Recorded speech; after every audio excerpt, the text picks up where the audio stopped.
Right, well, thanks for coming along. Thanks for having me. Jordan, what will KB do? The infamous one and only. Yeah, thanks for coming along today. It's obviously our first podcast. Yep.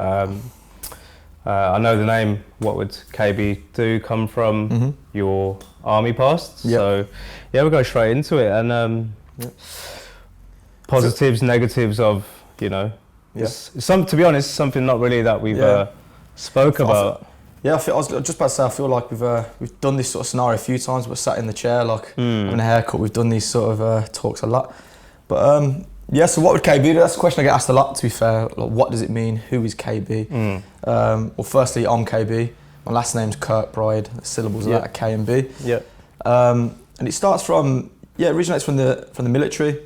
So essentially... So the army in particular, was it? Yeah, so I joined the Royal Air Force Regiment.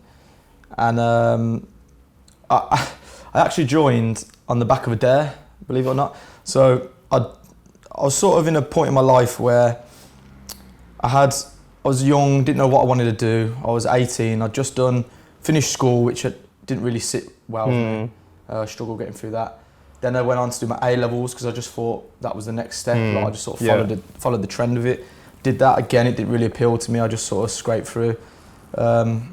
I just lacked interest with it, and I found myself in a situation where, like most 18-year-olds, they don't know where to go, what do they want to do, and they start feeling all the pressure, like, do I want to be a nurse, do I want to be an astronaut, whatever it is. I found myself in a place where I didn't have that. I just had zero drive, had zero ambition. I wasn't really interested. I didn't really think about. Everyone was stressing about it. So was it not someone in school that you ever like? No. So like there was nothing really like school. I just couldn't wait to get out of there. Couldn't wait to get out and get home and do my own thing. I was great with exams because you set immediate goal setting. 2 hours, do the exam, you can leave. Did that really well. Dealt well with pressure. Got out of there. You gave me 2 weeks for coursework, and it was a different story. I'd leave it till the night before, and then I'd just rush it, and it was just awful. So I couldn't really wait to see the back of school. I did my A-levels. I got passed with those. What did you do? I did my A-levels as well, actually. So I started off, I didn't really think about it too much. I just went with what I thought would be good for me. So I did business, ICT, English, and finance. All heavily coursework-based subjects, which was my weakness. Yeah. So again, that's literally the opposite of what I thought you would have done. I thought you would have done like, obviously, know you fitness and stuff, so I thought you would have done PE, sports or something like that. No, that again, everyone thinks that. I actually wasn't allowed to attend PE in school because I hated it so much, and I used to not get on with a PE teacher. I swear. I'm going to do that job better than you. So I didn't even pick it for, when I was doing my GCSEs and doing my A-levels. And then it was just something I sort of fell into, mainly because of the military, really. So I found myself in this position where I was 18 years old. Everyone was like going to uni, everyone knew what they wanted to do, and I just didn't want to do anything. And as well as being a typical 18-year-old, I was full of attitude. So I remember one day, a plumber come around the house, and he was working on something in the mum's kitchen, and they just started talking, and he was like talking about his son, who was serving in the Royal Air Force. And I overheard them talking, and the way my mum was so like, she was listening to it, she was really engaged what he was saying. Oh yeah, my son does this, my son does that. She was like, oh my God, you must be so proud. You must be this, you must be that. And I stood there thinking, I even made a comment. I remember going like, I could do that. Yeah. And they both looked at me like, what? And I was like, yeah, I could do that. And he was like, long story short, he's like, go on then. And I was like, I will. And he goes, okay, it's my day off tomorrow. He goes, I'll come back here and I'll take it to the Armed Forces Career Office. And I was like, yeah, calling his bluff, going, yeah, go on then, mate. Go on all this. Fair play. The next day he turned up, and I was like, oh shit's getting real now. So my mum was like, what was you thinking then? Like, shit, I've actually like, I was just did it go through your head like, this is a new career path, or I'm just gonna prove him wrong, or like? I didn't think too far ahead, because that's where my mind was. Like, my mind's in two different places now. Like, back then I didn't think further than tomorrow, you know what I mean? So when he turned up at the door, I was just like, too stubborn. I was like, in my head I was thinking shit, but really I was like, nah, come on, let's do it, yeah, let's do it. I didn't even think it was gonna be signing up for 3 years, joining, going away and doing all that sort of stuff. So my mum was like, sure you want to do this? I was like, yeah, I got this, I got this. So I went and dug my suit out that I had, and he took me down there. And that was it. I pretty much, the ball was rolling. I was too stubborn to stop it and jump off. So I was like, yeah, sweet. Signed up for something. I didn't even have a clue what job role I'd gone for. It was like survival equipment fitter or something like that. Okay. I had no idea what it was. Where was this then? So this was in the city centre in the Armed Forces Career Office. And I literally just said I'll do whatever his son's doing because that was just Really? like what I agreed to do. And so yeah. Then Scary? No? it doesn't seem real until you leave home. And basically I went back for my interview and I'd actually had a look through what I was thinking I should probably have a look at what I'm actually doing. Yeah. And looking at it, I was like, technician, fixing stuff. I was like, that all seems a bit boring. And then I saw one below and it was guns, explosions, and I was That's like, a bit of me, yeah. wow, I play Call of Duty, that's what I want to do. Yeah. So I went back and I said, I did my aptitude test, so you have to do aptitude test, and they test you on all things like maths, memory, reactions, all that sort of stuff. And I actually passed really high, which was a shock to me because academically I thought I weren't very good. But when it comes to more like real stuff, like remembering things, being quick, being like witty, I got high grades, and they literally said, you can pick anything you want. And I said, I want to change to this. Okay. To a regiment, which was an infantry base, but within the Royal Air Force. Oh, so they're under like the same contract as the army and things like that. I want to change to that, and they went, "Why would you do that?" I said, "Because it looks fun. There's guns, explosions." Yeah, of course. Yeah. And they were like, "But that is the lowest required thing on the aptitude test." Yes, swear to God, like that was literally bottom score was that, and they were like trying to tell me, "You can do this, you can do that. This has more money. This does." I was like, "No, I want to do that." And they were like, "Okay." Why do you think it was that? Like, why do you think it was more the action orientated? I think personally, because I was in a time of life where I wasn't sure what I wanted to do. I really wasn't sure who I was, but I constantly felt like I had something to prove. And looking at that looked like real men. That looked like what you know. People look at me doing that and go, "Whoa, Jordan's doing this, Jordan's doing that." So I think that's what drove me towards. That's why, like now, I'd be more about what's financially best, you know what I mean? What's going to provide me more opportunities because I'm more switched on. Whereas then I was like, no, tunnel vision. They were trying to tell me, I was like, don't want to hear it, that's what I want to do. So the next stage from that was I'll go away for 4 days and you do a couple of like psyche tests, but a lot of like fitness based stuff. And this was when I really got my first exposure to real like deep water with training, mindset training. Seeing if what you're made of sort of thing. And I went away and I thought I was fit because I started, at this point I was 18, so I'd been going to the gym a couple of years, just doing weights, nothing crazy. Was you always quite like fit and athletic through school? No, like I said, I hated PE, hated any kind of team sport, didn't do anything like that. I wasn't active, I didn't really leave the house because I had a lot of insecurity issues and stuff when I was younger. And I didn't really leave the house or get active till I was about 15. I got dragged to the gym by a friend and his brother. So fast forward a couple of years, I've been training. I just started taking up Thai boxing, so I was doing a bit of that. So I got a little bit of fitness in. But I thought I was at a decent level because I looked at my friends who weren't really doing anything. I'd gone to run with them and I'd dust them and I'd be like, I'm ready for this, I'm fit.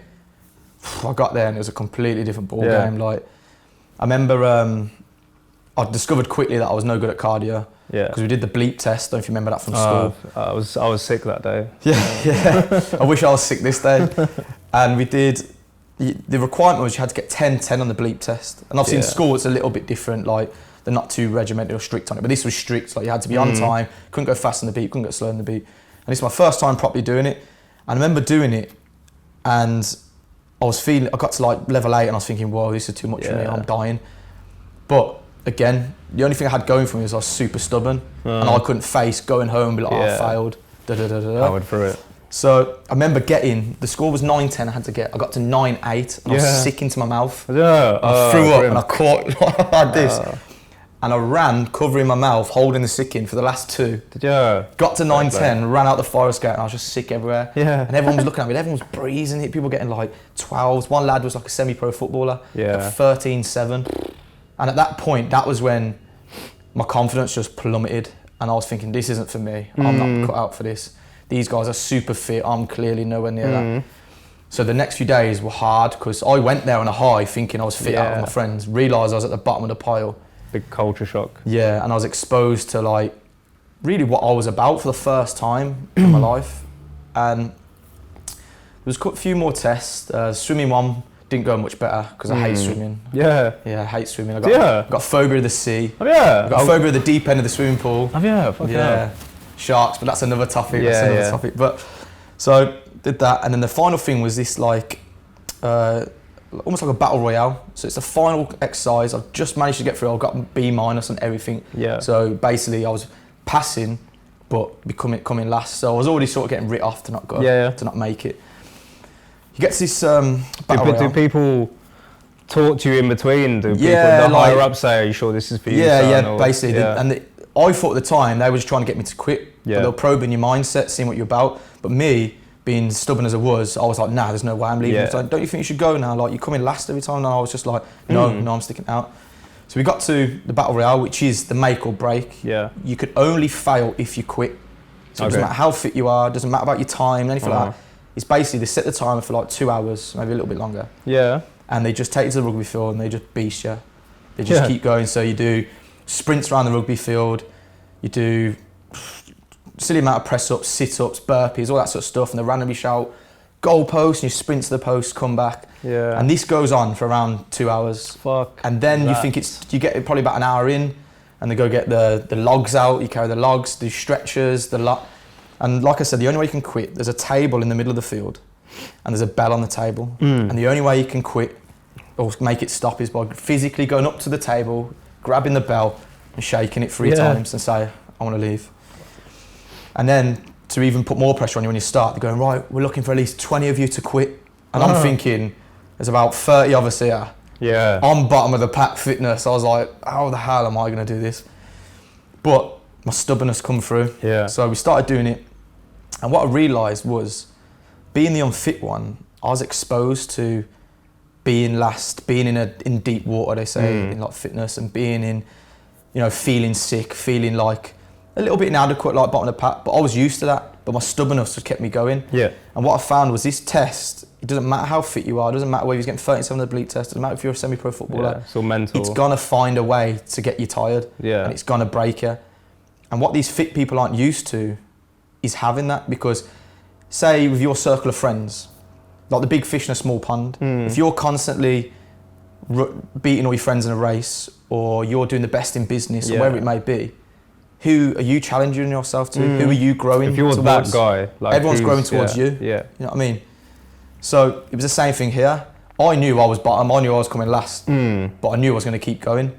Then when the guy who got 13.7, so we're probably about an hour into it, 10 people have rung the bell, and I'm thinking, I'm starting to think, wow, I might actually like make this, because I just kept moving. They were saying run over there, and I would, slower than everyone else, but like I wouldn't start. And I remember at one point I was throwing up everywhere, and they're going, you're shit, go ring the bell. And I was going, no way. And like, get down, making me crawl through the sick. And I was like, I literally had in my mind, I'll do anything as long as I don't quit. Yeah. Because I physically had to do that. Yeah. And when I saw the guy who got 13.7 on the bleep test, who smashed everyone who looked like the best candidate, jog over, because he was fucked and he wasn't used to it. He's never been in a position where he's like, oh my God, I'm actually really tired. And this is really hard, because he's probably used to being fit wherever his like circle of friends are from. Go and ring that bell. It just lit a fire in me, and I just thought, that's when I think I got the first taste of how powerful mindset is. Because I knew in my head, unless they physically dragged me over there and put it in my hand and did it, there was no way I was doing it. I was willing to do anything. I was dizzy, I was all over the place, and I passed. I got through it, And there was only 8 of us that made it.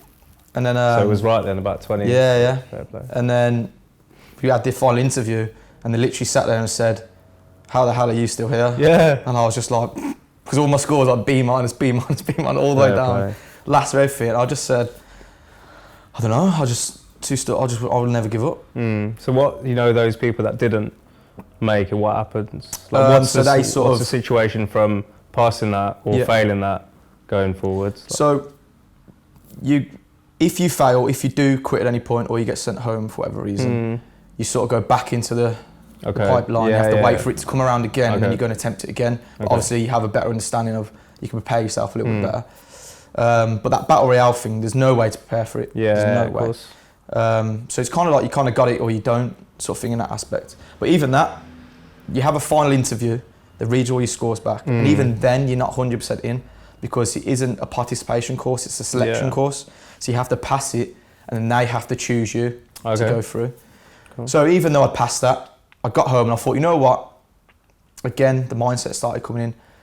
At first I was stressing, going, oh, are they going to pick me? Is it going to happen? But I thought, you know what? I've done my part. I've done everything the best of my ability. Yeah. I pushed myself to the limits and further. There's no point me sitting here stressing for the next few months now whether I'm going to get in or not, because either way, whether I stress or I don't, the reality is going to be the same. Yeah. Or it's going to, I either get in or I don't, and that's that. So again, I started to learn little things like that. And then lo and behold, a letter come through and I was like, holy shit, they picked me. And they said I just showed great like attitude and da-da-da-da-da. Yeah. So then I joined the military. And how it was about 19, 20 then? I just turned 19 when I started. I had a tough time adjusting. Just the lifestyle change was just... So walk me through that, because like, I don't know, it's never crossed my mind to join the military or whatever, but I imagine some people watching might think, is that for me or whatever, so like... Yeah, so I found myself in a place where, surrounded by people who had, like, wanted to join, who were patriotic, had family members, their dad had pushed them. I just was here on the back of a day, like, I sort of pinched myself, I was like, how the hell have I ended up here? Yeah. I'm in uniform all of a sudden, from that conversation in the kitchen, having a little bit of ego, a little bit of attitude, got me here. And I was thinking, I didn't even know how I got there, and it became apparent. Depth, did you feel a bit? Or? Massively, like, there was no one in my family who prepared me for the sort of stuff we were going to get. There was no, even simple things like learning to iron and stuff like that. Yeah. Such a hard time. Yeah. And it was just a lifestyle change. It was crazy. Like, I'd never experienced homesick before. I'd never been away. I'd been away like, in school or with my grandparents at the time, but no, but this is like a proper this was thing, different. Like, no phone, no, like, you just sat in the bunk bed. There's loads of other guys that you don't even know that well yet. And everyone else just found it easy seemed to find it easy to sleep. I could hear snoring all around me, and I was just lying there like, oh my God, what am I doing here? I feel lost. Sort of thing, and I struggled because two reasons really. Like, one, I just didn't understand what I was getting myself into. Yeah. But secondly, I didn't understand myself. Yeah. So there's so many things I've learned about myself now, and my attitude just come across wrong. Because one, I'm a curious character. I like to pick and probe at things, like, why are we doing that? Yeah. What if we do this? The force is, you're a number. You get your orders and you follow it to the T. That's it. They don't want to hear me, some like 18, 19-year-old Brummie lad, going, oh, why are we doing that? Yeah, of course. And the other thing was, I took everything personally. I couldn't separate myself. I was too emotionally involved, I suppose, in that sense. So when someone was in my face going, you little cunt, I'm like, who the fuck are you talking to? And that doesn't do you no favours at all. And as soon as you get highlighted as someone with attitude, because that's how it comes across. I wasn't trying to be, I didn't think I was better than anybody or anything like that, but I wanted to question things. I took things personally and I just couldn't help that. And again, I didn't know how to express that. So I was doing those two things. I didn't even, now I can evaluate and know what it was. Back then I thought, I'm just being me. Like, I don't get why they're being so horrible to me, or why they're being like, and once you get highlighted, they're on you, and you get picked on. Not picked on, but you get like, thought of a lot, you know what I mean? So was it known to the other people there that you wasn't there from that background, that preparation mindset where you wanted it? Did they know that you was different to them? I think it wasn't that, like, verbally communicated, but it become apparent when I was lagging behind on basic skills. Like, a lot of them been cadets and stuff, you know what I mean? And they had like basic infantry skills, they had ironing, all that stuff, and I was just lagging behind. I had zero organisation. Like, I'll be honest, my mum pretty much wiped my ass most of my life, you know what I mean? So so when it come to like having to iron, polish shoes, make my bed, do all my washing, clean the room, clean the toilet, block jobs, all that stuff, I was just like, sod this, I don't want to be doing this sort of stuff. It's not like uni as well, and obviously I know it's different thing as well, but that's like, I went to uni as well, and that was a big struggle for me, like just looking after yourself. I think like the real world doesn't prepare you like for 100%. for being able to just, like you said, wipe your own ass. And imagine someone coming around screaming at you for not doing that. It used to, I think that was when I really started getting bad anxiety, because I just felt, I started off with this attitude and I actually got recourse for it. So I completed the whole of the training. It was just over 6 months.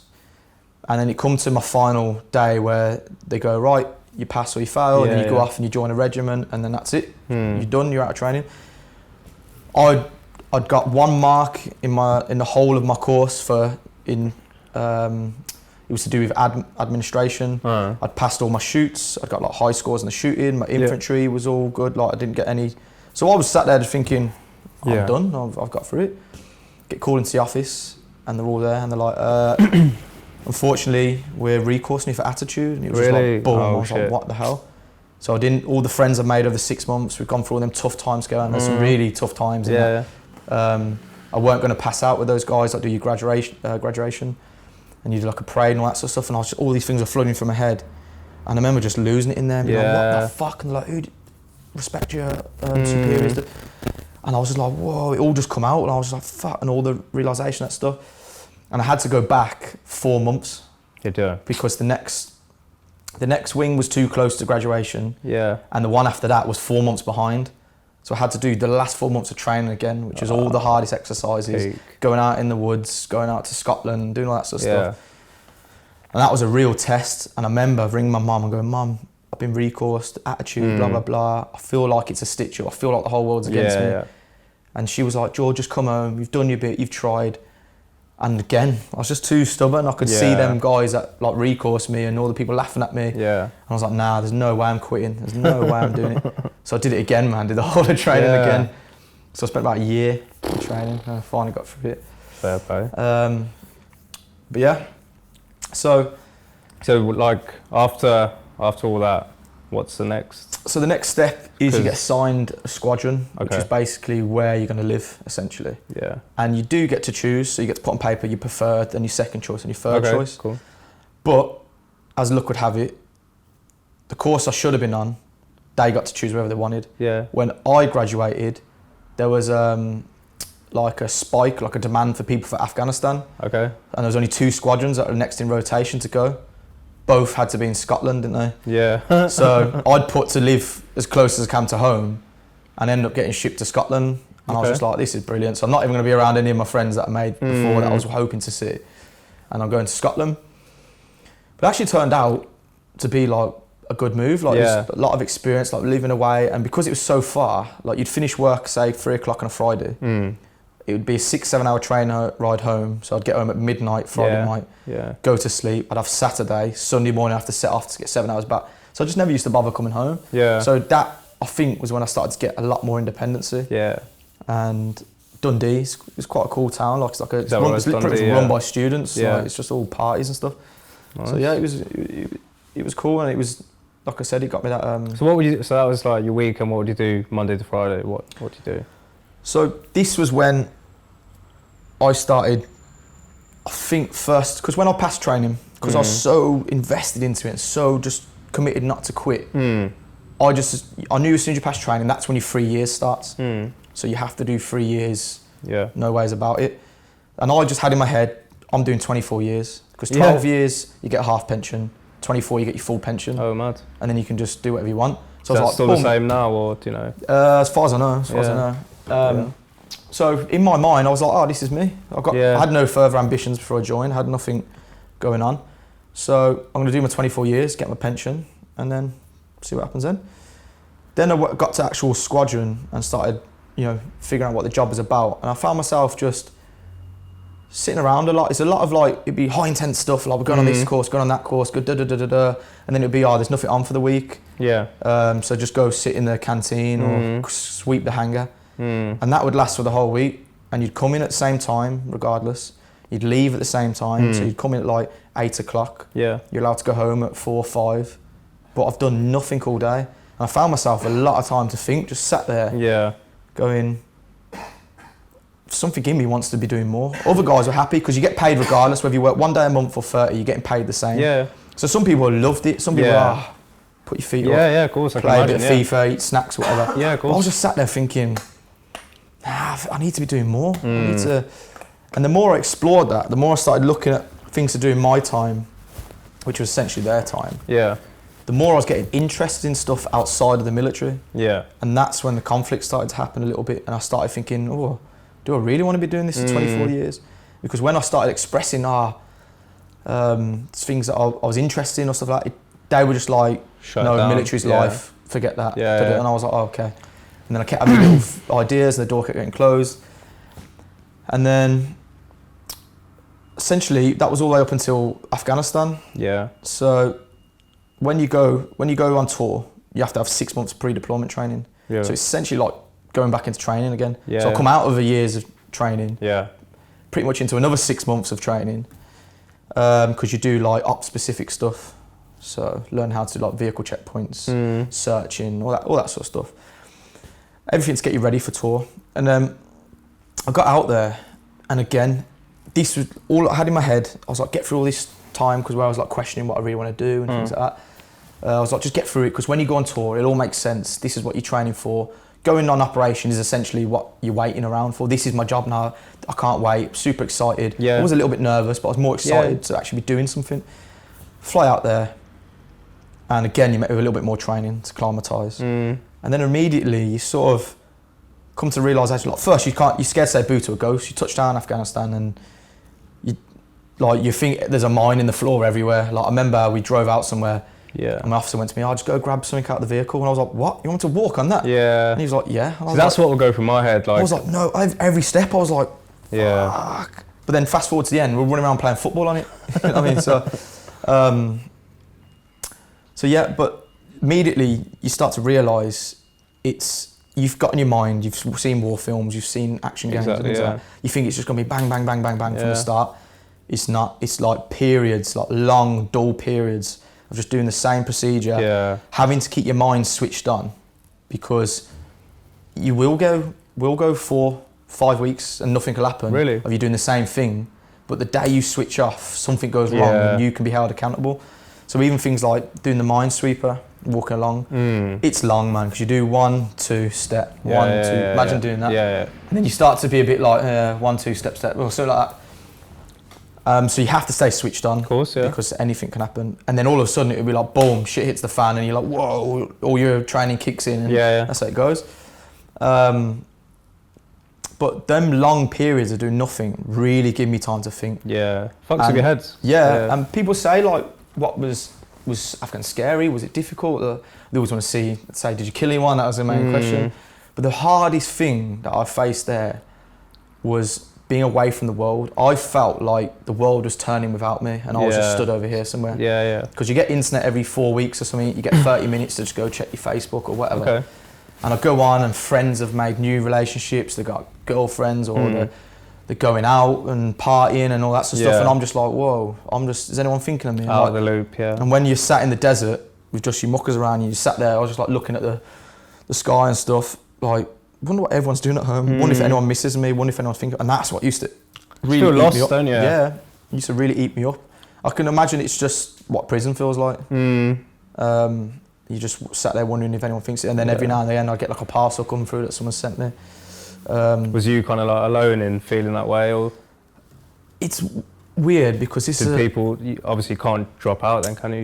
No, you can't. Like that's it. Then you're in it. Then like that's scary for me to feel like I'm locked into something that I'm not 100% into. Yeah, the realisation of the 3 years when it was locked in, and it's like it's in place now. You got to do 3 years. Was a bit scary, but there is.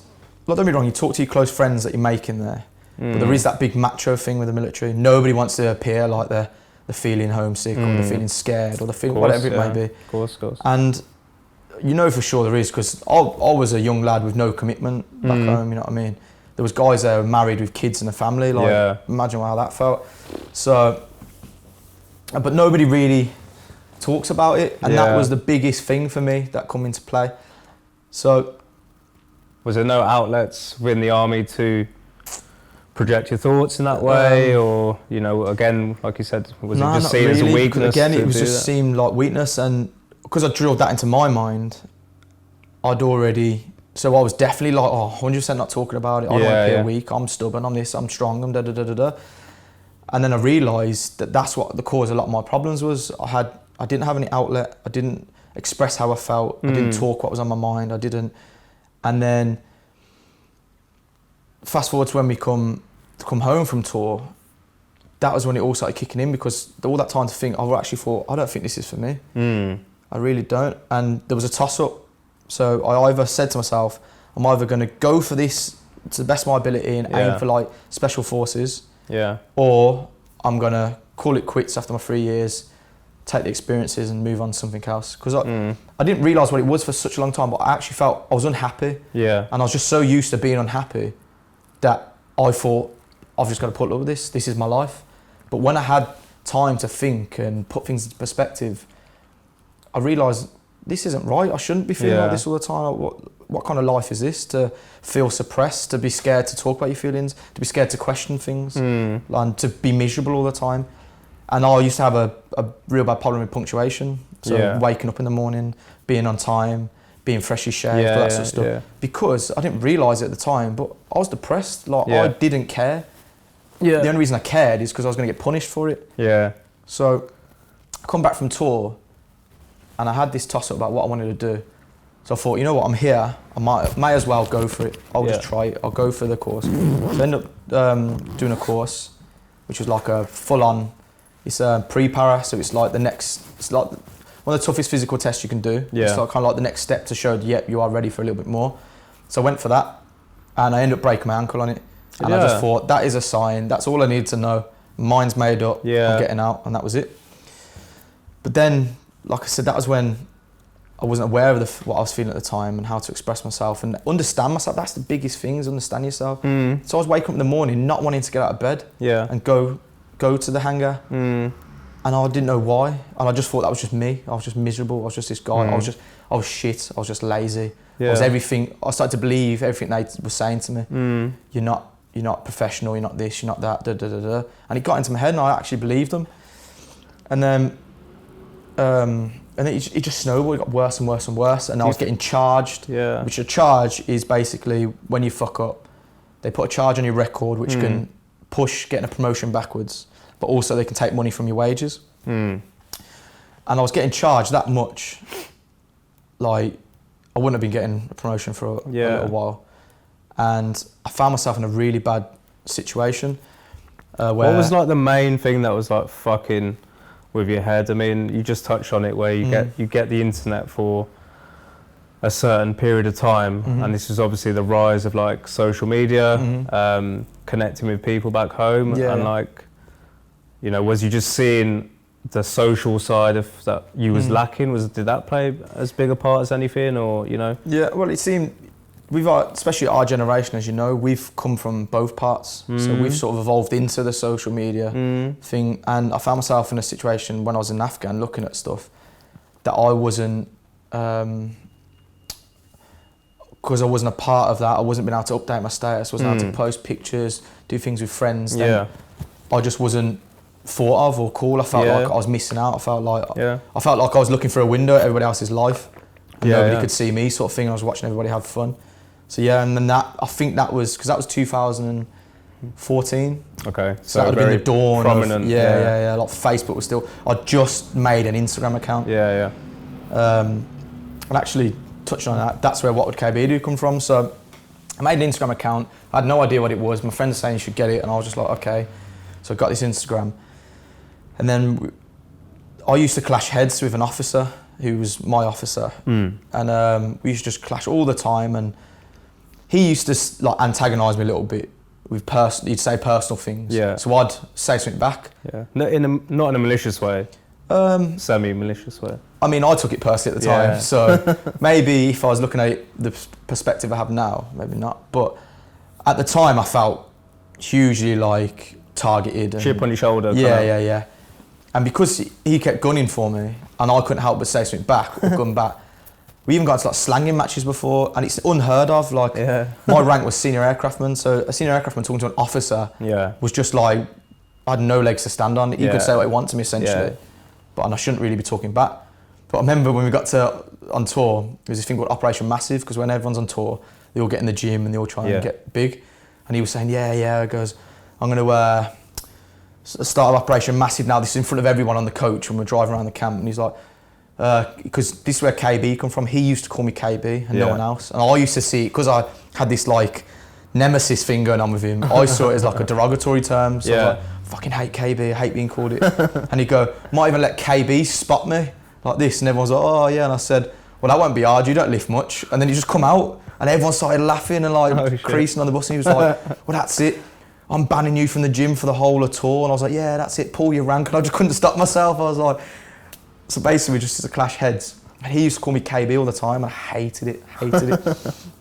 And every time I'd turn to my friend, every time he called me, I was like, fucking KB. And he'd go, just embrace it, man. Like, why are you letting it be a weapon against you? Why don't you just embrace it? Like, I'd just call yourself KB. So next take time, the power away from them. Yeah, so I was in the gym, and I remember training, and I was like, getting to like the end of the set where he started getting tired, and I was like, KB, fucking KB, yeah, like, call me out. And then that was when it started. So then all the other lads, they started calling me KB. And because I was really into my fitness, like, I mean, when I was out there, I used to make circuits for the guys out of like metal bars. We used to fill like ammo containers with rocks, and we'd make bars, and I used to do all that stuff. I loved it. And I was in like decent shape, like, and so they used to come to me for a lot of advice about nutrition and stuff. And I'd just basically say, stop eating chocolate, innit, if you want to lose weight, and that was it. And one day, I'll never forget, my pal Hollis, he come in, and he's like, oh guys, we're all sat there, he's like, I was just getting my meal at the dinner hall, and I got to desserts, and I saw a bowl of fruit, and I saw a piece of chocolate cake, and I said to myself, what would KB do? And he'd tell me to get the fruit, so he took the fruit, and then I was like, we're laughing about it, and then it just cottoned on, like someone went to the toilet and was going, I was about to wipe my ass, but what would KB do? And then the other things happening, like people were saying, I was going to like load my gun, but what would KB do, and all this sort of stuff. And I told my friends back home when I got a chance, and they started sending me things in like hashtag what would KB do, like, I might bang this girl, what would KB do, and send me a picture and stuff. So I thought it was funny, so as a joke, what would KB do in that situation? No comment. So I just embraced the joke, and I changed my Instagram to what would KB do, and it just stuck. And then as like time's gone on, people have never actually known, because they just see my name's Jordan, they think who's KB, they think I'm referring to someone, but that's the story behind it. So it has got a bit of like, fucking hell, the birth of KB. Birth of KB, yeah. No, because I get clients ask me, it's like, what's his actual name? It's like Jordan. It's like they ask me the story, and that's essentially it. Fucking hell. Turning's quite a cool marketing tool, because it's something different. Like, what would KB do? People will always think like, what does that mean? And it sticks in their head. Like, you only see an Instagram and it's like, I don't know, Sam10932. You're not going to remember that. Yeah. You know what I mean? It definitely sticks. So obviously, you got your Instagram account. You was, done with being in the army. So I've made my mind up, and then I just found myself. This was probably the darkest period of my life, but it was also the most necessary period. And this, I honestly feel, was the turning point. I found myself in a really toxic situation, because I'd made my mind up. I didn't want to be in the military anymore, but I was stuck there. Had to do another, I think there was 6 months left at this point after tour and that sort of stuff. But I'd made it apparent that I don't want to do it no more. So I was being treated a bit differently, so things were getting a bit tough. My home life wasn't great. Like, my relationship with my mum wasn't great at the time. And I found like my family just negative to be around. Because I'd come home with ideas, or I'd come home with this, and they'd be like, oh, why are you doing that for, blah, blah, blah. So I never wanted to be at home. So I didn't want to be at base, I didn't want to be at home. And then I actually had a partner at the time. And again, I'd started to develop, like when we met, we were young, and then I started to develop, and just I suppose our aspirations started to go a little bit like this, like just move away from each other. I want to do different things, she wanted to do different things. Going back to like the home situation, did you feel like your family like saw you as a bit of a failure? Or, quite the opposite, if I'm honest, because I won't go into detail about what my brothers and stuff like that do, but I was seen as a golden child. Like, whoa, he had A-levels for a start, because no one's got A-levels. Made it. And then I had a career, like, wow, someone's got a career. Because I grew up in don't get me wrong, my mum loves me and I love her to pieces, and we got a wicked relationship now, we do. But I grew up as a young boy recognising my mum suffers from depression, and I obviously didn't know what that was, but I've realised the pattern in when I come home from school with a problem, or when I tell her something wrong, the house becomes a not so nice place to live in, because it would bring her down, it would trigger her, and then it would make life a little bit harder for us. And it took me a while, but I managed to figure that out. I didn't know what depression was, never heard of it. No, of course. But I figured that out. of course. So that's why I got very reserved and probably stubborn, because I wanted to tell her things, but I didn't, because I knew it would just make things worse. So I sort of associated home with that. Yeah. And getting away from it and being my own man and not being around it anymore, I almost resented going back there. And just to go back and things were the same all the time.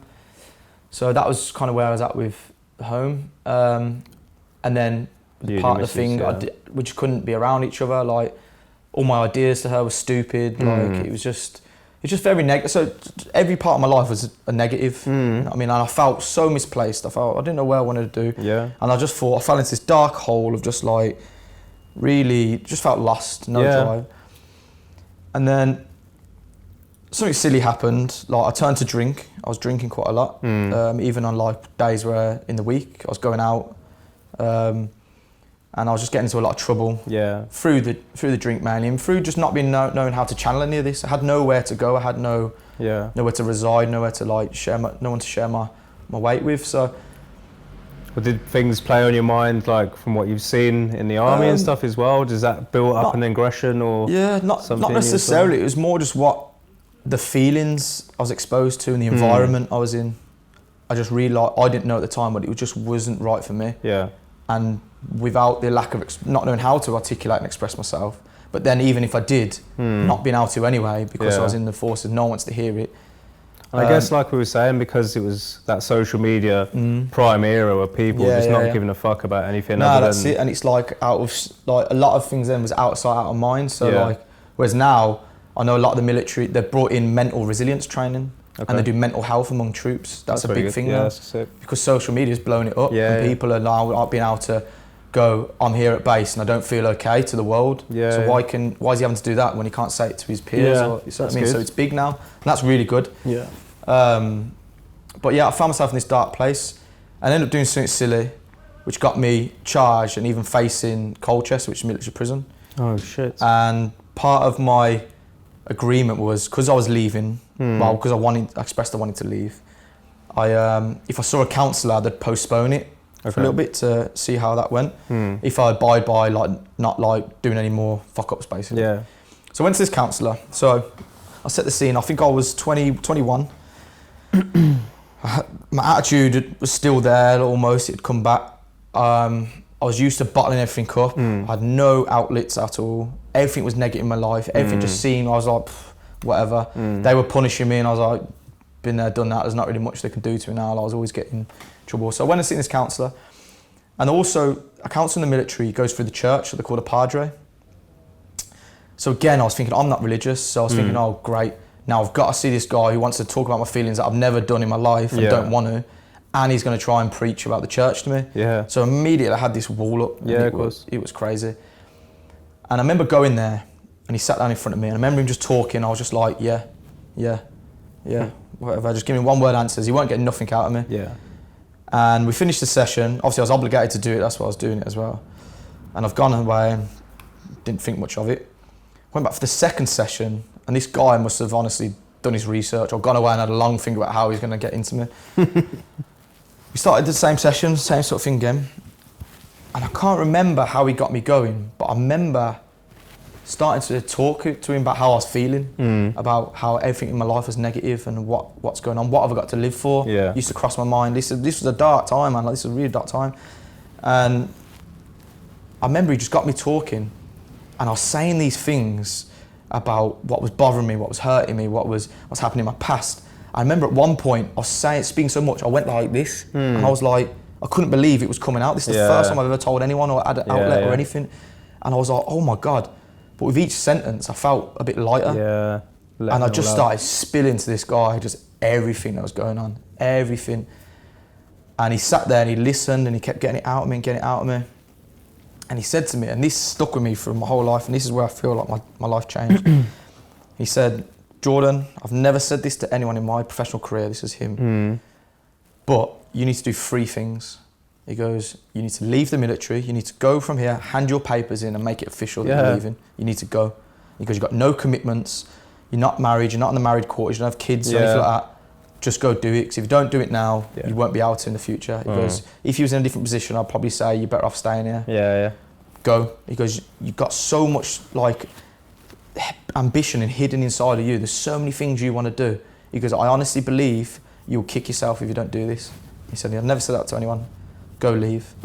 Wow. Then he said, you need to get out of your house at home. He goes, going home should be your respite. It should be your time to go home and chill, come back recharged to handle another week. Yeah. How can you take a week of, not abuse, but not a nice time, to then going home to a house of negativity, to then come back to that again? Because this is why you're feeling so burnt out and drained.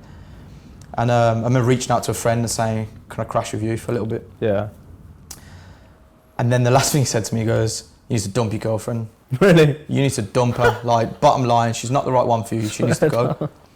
And I've never had anyone speak, one, showing so much interest in me. Yeah. Two, getting me to talk, and I was feeling like super vulnerable from it.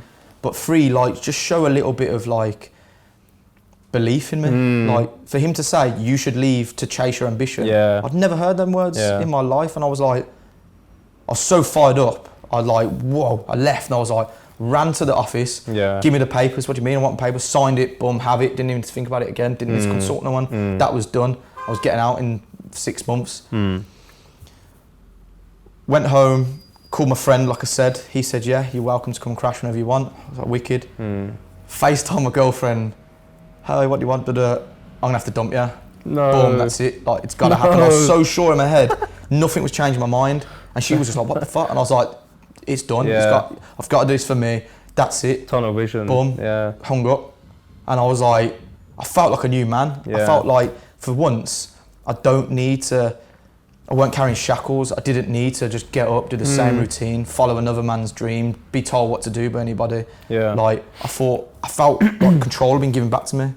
Because imagine in the military, they tell you when to get up, they tell you when to eat, they tell you when to go to the toilet.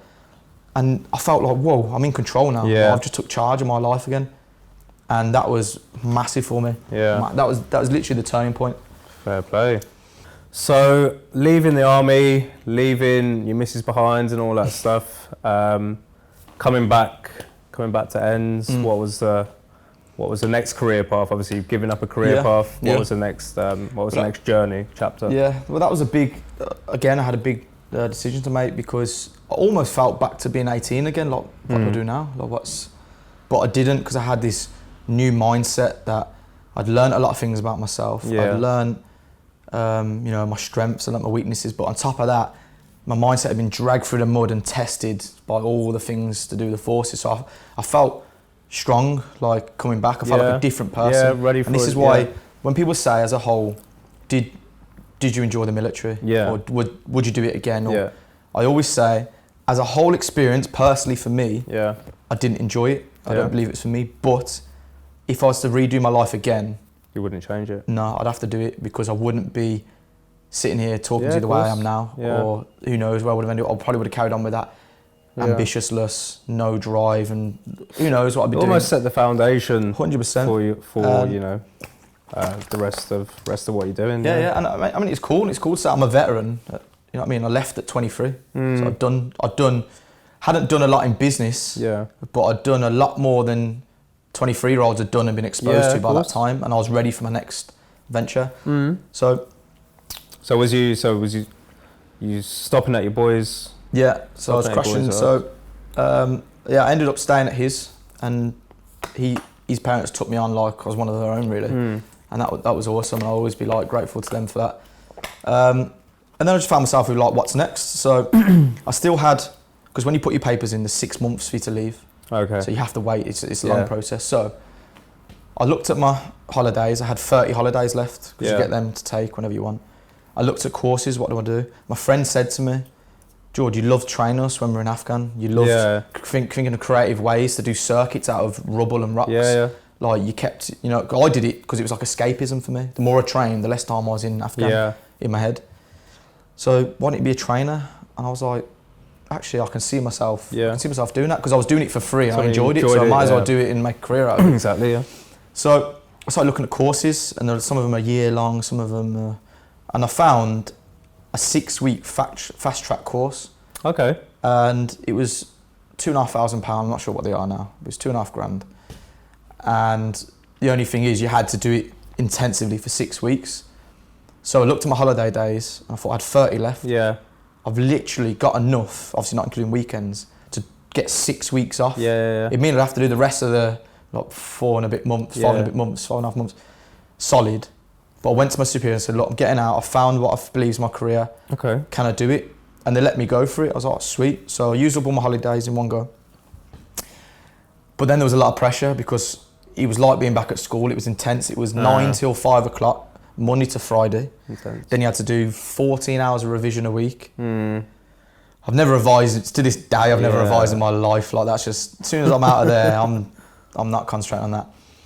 But there was a lot of pressure because I had these 6 weeks and took me up to the last day of the course. Okay. Then I went back to camp for 5.5 months. I had to pass. There was no resit for me. You can resit. You get 2 free resits and then you get to pay. But they're like a week apart or whatever. But so so much on the line. I had to do it first time. I had to. And you would have thought that'd make me revise.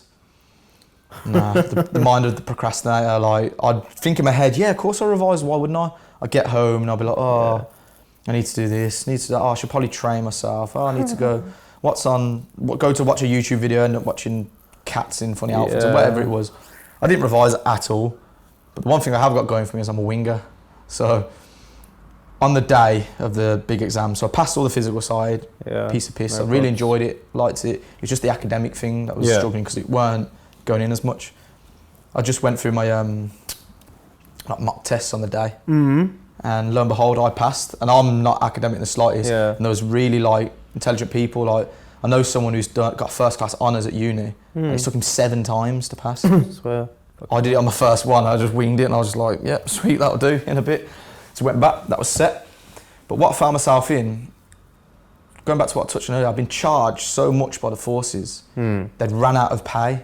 So I wasn't getting paid for my last few months of serving because I've been charged so much. So I was like, fuck, I got no money because when I come back from Afghan, you come back with quite a lot of money because you get like all your tax, you get like an £8 bonus. And fortunately, I was wise enough then to put it into property. Okay. So I put the whole lot in. I just thought, I don't want it right now. Just put it into property. Decent. And like other people going to Ibiza and spunking like $6,000 and stuff like that. So, but I found myself in, all my money's in property. I've been charged so much I'm not getting paid. My things costing me $2,500 for the course for the PT. That isn't starting until I get out. Shit, I'm pretty like screwed here. So I remember I went out for a friend's birthday. And went out, it was his birthday and there was one other guy, so there's 3 of us. I went out, it was his birthday, so I was looking after my boy, I was buying all his drinks for him, getting him fucked up. And then the other guy was there, he got drunk as well, we were all pretty drunk. And then their 2 girlfriends turned up, and I was single at the time. So their 2 girlfriends turned up and I was like, shit, so all of a sudden I'm fifth wheeling. So I'm stood there and they're all like being happy couples and I'm just sort of scanning the bar for what's about. And we said, let's go to a club in Broad Street. And we're walking down there and we just got attacked by promoters. Where are you going tonight? Da, da, da, da. And I quite liked it. I didn't really, because bear in mind, I've been away for ages. I ain't seen none of this stuff. I ain't been out in years. Like I ain't been out on the club scene. I didn't really do any of that. So I was like, whoa, what's this about? Like, and then I started playing them all at each other because he was going, I'll give you a free drink each and free entry. He goes, I'll give you a bottle and free entry. And then I'll be like, so what you got then? He'd be like, I'll give you a shot and da, da, da. And I was like, yeah, so what you? And I was just mugging them really. Like they were just going higher and higher. And then in the end, we went with someone.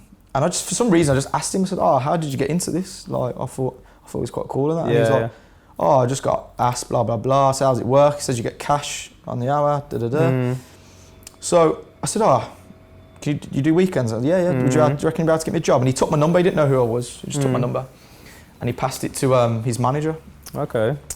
And then I got a call. Obviously, I was going back to base in the week as well. So I got a call saying, hey, would you like a trial shift this Friday at Risa? Don't know if you remember that. Risa. Of course. I was the token white guy. I was the only white guy on the promo team. But I was just like, these are the first guys to give me a job. I loved it though. I loved it. They all become my boys. I still speak to them today. And it was such good fun, man. So I drive back from base at 3 o'clock. I was in Honington at the time, so Norfolk, like by Bury St Edmunds. So that era was a vibe though, man. When Risa was there, Mooch was there as well. It was crazy and it was all new to me. So I was just like, whoa, this is amazing. Yeah, it was a good vibe, man. And that was a crazy time. That was when my life started to get fun. Yeah. Like, I was putting up with shit during the week, driving back, going out, promoting, talking to girls, making friends, and getting paid for it. Yeah. Like, I was only getting £7 an hour. Yeah. But to me, that cash, when you got it all at the end of the night, it was like 35 quid. I was like, yo, I'd stack that because I had nothing to spend it on. It's usually like a mad juxtaposition of lifestyles. Yeah. That is crazy. I used to have some fun, man. And then I moved up to like £8 an hour. Then, like anything, well, was there quite a lot of students? Because from my massively recollection, it's like a lot of, like I've had loads of clients that are students that have gone into the promoting thing. So a lot of students, it works well for them because they come for a season or they come while they're doing their course and then they go back home. So they just stay and they get to party for free. They get a bit of extra cash because everyone's living on that pot noodle diet as a student. So people come and go a lot as promoters, but I was obviously I was fixed. I was just like money. I was like already doing the maths. If I work for this many weeks, I can save this much. And it was all just going shoebox collection. And it was a good time, but naturally I do this every situation. I started doing it within the forces, and I think this is what drove me to do. What's the next? I look at what's next. So where do I go from being a promoter? Like, because I was handing out flyers on the street of Broad Street every weekend for £7 an hour. That's how it all started. And then I started thinking, this is good actually, but obviously, like humans do, you get used to it. And I think, what's next now? Like, what's the guy who's paying me doing? You know what I mean? Like, how is he able to pay me? So I started looking at things like that. Then I bumped into someone from the Arcadian, and they said to me, they'd heard about me that I was just like, because I was tearing it up. Like, I used to get so many girls for that door for that club, man. Like, not even like an ego thing. I just used to kill it. I've heard stories. I got a bit of charisma, you know. I used to get them through. And they heard about it and they were like, whoa, we need this guy on the team sort of thing. So they said, we'll give you £10 an hour to do the exact same thing, except it's easier. There's less competition. Arcadian's a lot smaller. You don't have to walk them to the door because you're not allowed to do that at the Arcadian. Whereas I had to physically argue among 4 or 5 promoters and then get them to the door. Even though I won that, they could get stopped along the way. I had to get them to the door for it to count. So this was like a big, so not massive, but like a progressional so I'm going from £7 to £10 an hour. So already I'm doing the maths thinking, wow, that's £40 a night, or you know what I mean? So, and it just made sense. It was hard because I loved my team and I was proper invested, and like I really took on the white boy token, you know what I mean, token white boy approach. But I had to do what was best for me, and that was I think my first taste there of. Was it just you? It was just me at the time. So that was my first taste again of being a little bit selfish, but doing what's best for me, not worrying too much about them. They were my friends and it was great. And then I went to Lavana Bar in the Arcadian. And I started there as a promoter. And then I quickly realised the work dynamic and ethic was way different to Broad Street. Broad Street, I was sweating, running, see a group, go get them, sprinting across. Here it was like, they'd see them walking, they go, yeah, Lavana tonight or Lavana tonight. And I'd come through with the like, whoa, running around sort of thing. They were looking at me like, who is this geezer? And I was running around, and for ages I was giving out all my cards, like the ones we were given at start night, taking the next guy's cards, giving his out because he weren't fast enough, taking the next one, and I was just doing this, and it got noticed. And they said, look, you're on it, man. Like, what, I don't know what the hell you're doing, but you're on it. So then they offered me a team leader role, which meant they'd never done it before. They just sort of made the role up. I got £12 an hour, and I'm thinking, this is all like stacking up, man. £12 an hour to be a team leader, and I said my only ask is that I get full control of the team. So I want to be able to hire and fire. I don't need to bring it by you. I want you to have that faith in me. So then now I'm getting this sense of responsibility. So all these little things, at the time I didn't realise, but when I look back and reflect, these are all the lessons I'm learning that's turning me into the person I am now. So I'm getting responsibility, I'm getting acknowledgement, and it's building me back up. Because remember, I've just spent years in the military being broken down to feeling worthless. Now I'm starting to get... that's probably why you did kill it, because you just like... I was so invested into it, I so wanted to make it work, and I was so like hungry for it. And it was the first thing in my life that was seen to be going right. You know what I mean? Everything I tried had gone wrong for me. So first thing I did was sat the promoters down that I'd worked with and just fired them all. I just said, fuck. You went, I said, I know you don't work. I've been there next year. So why are you going to do it for me now? Of course. A couple of them we spoke to and they carried on. But the rest, I just got rid of the dead weight. That was it. So I started hiring promoters from Broad Street because I know they're on less money. I know they work hard. Started bringing that through. And it almost changed the era of like street promoting around the Arcadian. Because then other clubs Lavana were killing it. Yeah. The amount of cards that we were getting through when I took over was like double, treble the numbers. Like obviously it was more frees, but it meant there was more people. Yeah. So other clubs had to match it. They had to like start getting on their top of their teams, giving incentives. And what I almost also brought in as well was that everyone got paid on the night, because they never used to do that. So I took everyone's wages and I paid everybody on the night. So that was incentive again. Yeah. I also did tally. No one had done this before. What's that? So a tally. So I kept track of everyone you brought down. Okay. And whoever got the most got paid extra. That was it. You get an extra 20 quid. Simple That's things 50% like that, of your wages. Simple things, but so like effective. The work rate. My team was just running around everywhere. Yeah. It was crazy. I remember, man, just hearing stuff about just like the mad buzz was just there. Like that was the place that was to like go. the golden era, like when things started really, and all the other clubs had to get on board. Yeah. Started copying us, doing tallies, getting people from Broad Street doing all this. It was mental, but it was fun, and I felt good because I was at the heart of it. And at the time, I didn't realise how much of an impact I was having. It's only when I look back at where promotion is now. And then. Obviously, next I got fulfilled with that. Like, what's next now? I want to run a night. That's what I want to do. I want to run a night. Yeah. And I went in, and I used to go to all their nights, and I saw which one was the crappiest. Sunday, no one used to go. Like Sunday's a difficult night. Yeah. And I went to the owner. He didn't really used to have much to do with the promoters at this point. He never used to speak to me. I said, "Hello, I'm Jordan. Blah blah blah." And he was like, okay. And I was like, I want to run your Sunday. I feel like your promoter isn't doing a good job. I can do it better. Because he wasn't, I think it counted like 8 people or something was turning up. So I was like, I know 8 people right now, you know what I mean? I can do that. So, and he was like, oh, nah, you just carry on doing what you're doing. Don't get involved with running nights. You just be a street promoter. Yeah. And I was like, fuck. I was like, how am I going to get into this now? So I thought about it. See that as a challenge instantly, just like. So there's a guy there who was just well known. He'd been going there since the start. And he was quite popular. And I know Crash acknowledged him and spoke to him and listened to a little bit to what he said. So I went to him and I was like, yo, you could be running a night, you know. And then he was like, do you think? And I was like, yeah. I was like, the Sundays, man, you could be doing it. I said, why don't me and you do it? I'll help you do it. I'll do the street promo. And he was like, yeah, that's a good idea, man. Let's do that. So he went back to Koresh and was like, I want to run a night. Yeah. Koresh was like, okay, where's this come from? He's like, I want to do Sunday. And he's like, and I want to do it with Jordan. And I remember him looking at me and going, oh, okay, I'll get you. He must have gone, fair play, all right, I'll give you a shot. Yeah, nice. So we did. So I got the Sundays, so we booted the other geezer off, and then we did the Sundays. And it was fun, man. It took a while. Yeah. But because I was like, I'd never done it before, it was such a massive thing to just be running out. I remember being nervous, I remember thinking like, fuck. Yeah, of course. It was huge. So I was willing to eat shit. I was willing to like not make money. I was willing to have losses because I owned a night now. Like I've come from £7 an hour on the street to own a night. This went on, and the Sunday eventually got busy. Yeah. And they went, you know what? We think you could do a Tuesday as well. We think you can do, and then but this part I brought friends over. So my mate Josh, I brought him on as a promoter. Because he was working on Broad Street, and I was just following all my friends over. And so Josh was a promoter at the time. Yeah.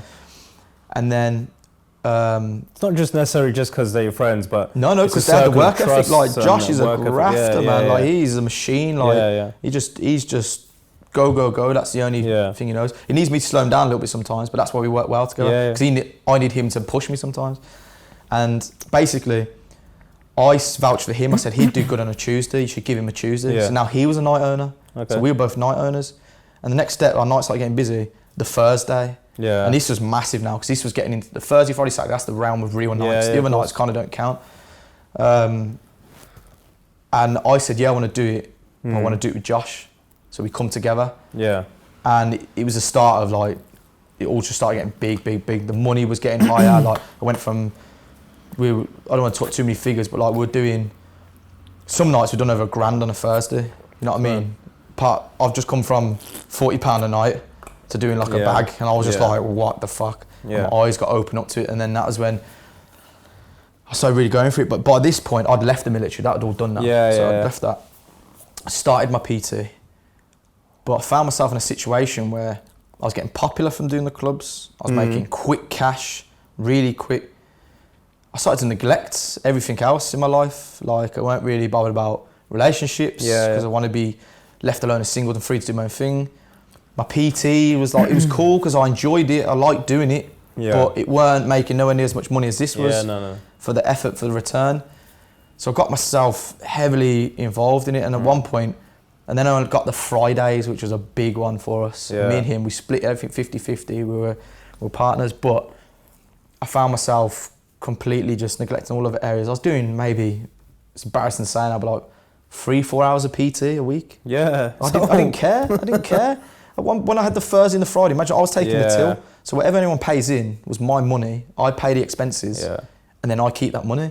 So me and Josh were sitting on, some weeks we're doing like 1,500 each. So why would I go and PT? You know what I mean? True. But true. I think that's when I kind of met you around that time. I remember you come in and like you was like proper active on it. Yeah. And you know, then you leave. It's like, oh, what does my man do? And he's like, oh, he just like works in the clubs, blah blah blah. And I don't know, like you're a completely different person from them to now.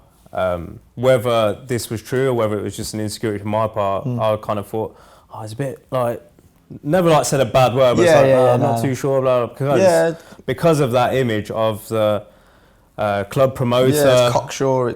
Just that kind of, again, that era of like Love Island era is coming up. Like, I kind of felt like you had no like depth or substance, you know, and obviously looking back now is completely wrong. Yeah.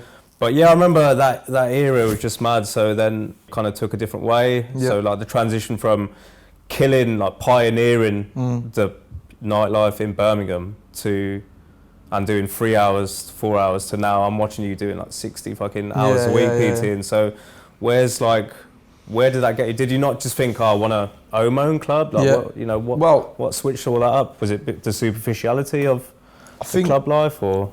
What I'd done, what I realise now looking back, is everything started, I was heavily invested in the club stuff. I was partying all the time. It was having a negative effect on my mind state.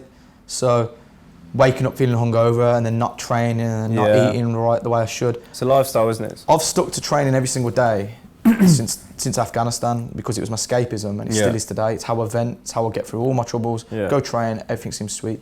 So when I started neglecting that negative energy that I was harbouring or had no vent, nowhere to go.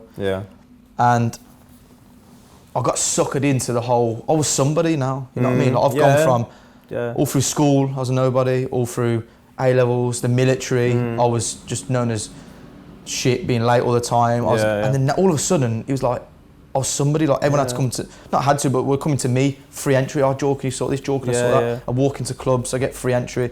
On the surface, probably someone who doesn't go out so much, they just think, that's not much, what a knob. But like, when you're in it, and you can walk up to the door, and the doorman, before you can get there, moves it aside, and everyone come in. It gives you this sort of like status. On clout. And I felt like I was somebody for a while, and I think that it sort of distracted me from the fact that I do have depth, and I do have, you know, all my struggles I've gone through, all the potential I had inside me. I was just fully distracted. I was immersed in this world of being somebody and partying and. It's that pendulum swing. It's like you've gone from nothing to somebody, and then like as it's kind of been the last few years, it's kind of balanced itself out, and like this, that transition from blending, you know, being somebody and you know to who you are now, where you know you're very much an advocate for positivity and mental health and stuff, and I mean. From an outside perspective, that club life, it's like, it's so toxic almost. So like, how do you come out of that? It's almost, I like, not toxic, not toxic. I don't want to say it depends. Like in a negative way. It can be toxic. It can be a toxic breeding ground. I think it's better than saying it is toxic. If you're in the right mind state where you can party and you can do whatever you do on a night out and get up and function the next day and not be bad, you know, not feel bad, or then it's fine. It's not toxic at all. It's a release for you. There's the fun as well. And again, I don't want it to be something where people are thinking, oh, I'd like to be a club promoter, and they put off it. Like, you know, you would recommend that as well, wouldn't you? I'd recommend it as, like, don't get me wrong, as much as I got absorbed into it, I got a lot of experience, like even handling business, people management, being able to talk to people, because that was essentially my job. Seeing the good in people, seeing who's actually saying they were killing it, but they were being lazy, and you know. So there's a lot of good traits in there to learn, but the way I see it is a little bit almost like a band-aid, because people get into, this is why I've done that class, you know, Control Alt Delete for the promoters on a Sunday, because I've been through that where I drink Friday, Saturday, sometimes Sunday. I wake up hungover, down, because alcohol's a depressant. Yeah, of course. And with my, not unstable, but the way my mind is, it only takes little things to send me over the edge.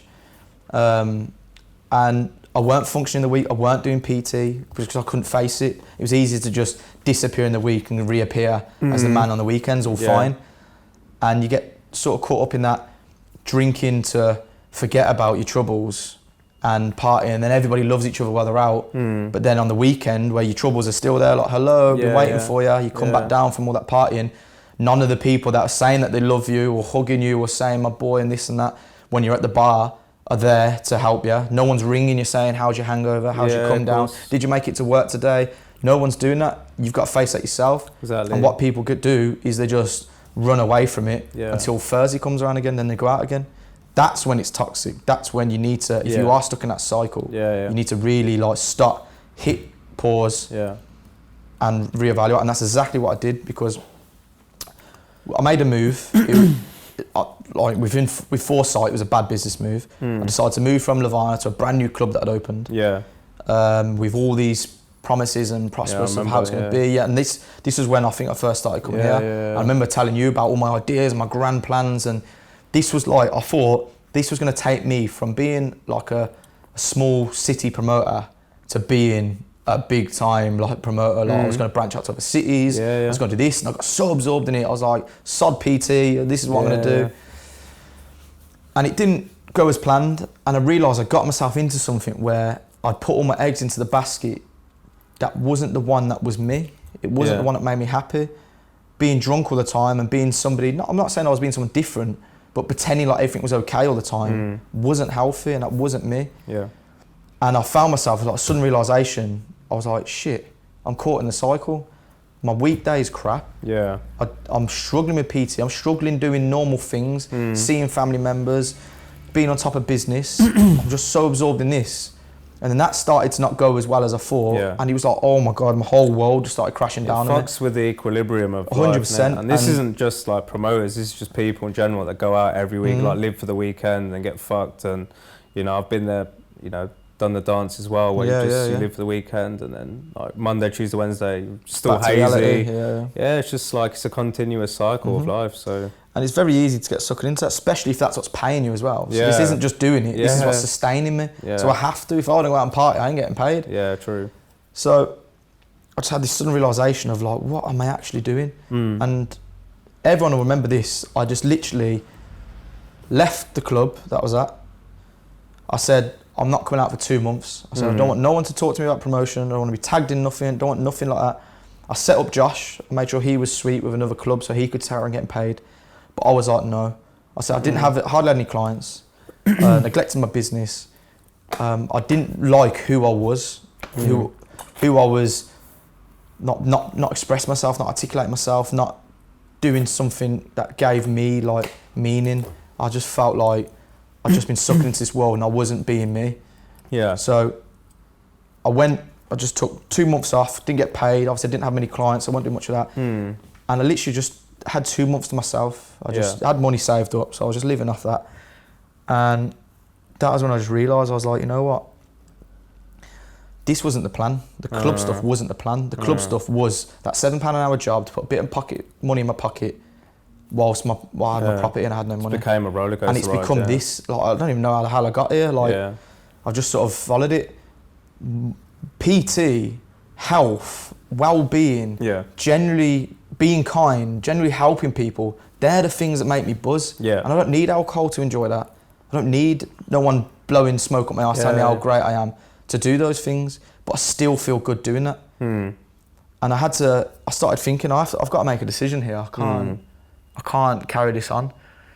So I had the 2 months off and I stuck back into PT and I stuck back into just putting things of like worth on my Instagram, things that, started just talking about what I've spoke to you today. I started reliving my experiences and just airing it out there, just talking to the camera, how I felt, why I've done what I've done, how the club's made me feel. And does that not make you feel vulnerable though? It did. The first time I ever did it, I was shaking. I was thinking, shit, I should not have said all that to the world. But it also made me like, relinquish it all. It was like, it was there out in the ether for everybody to judge. Come at me, like, And the response I had was insane. I remember the first video I did nearly touched 200 DMs. Like 200 people just going, holy shit, didn't know you went through this. Yeah. Didn't know you had this sort of depth, because imagine I'm still doing, even on social media, I was doing the promoter thing, doing the flexing thing, all that.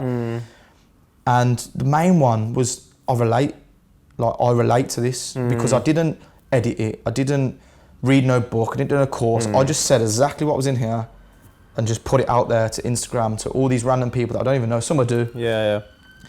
And people related because it was just real. Yeah. I was just speaking from the heart and experience. Yeah. And the buzz I got from it, like, went from being nervous energy to like, whoa, I could actually change like the world with this. I could, or change someone's world. Yeah. You know what I mean? Like, there's people here messaging me that I don't know from Adam, going, you have helped me get through the day. I wasn't going to do this. I felt like this. I now feel like that because of what you said. Yeah. And there's people who like watch my stuff and they just feel like I'm doing it for attention, or I'm doing it for this and that.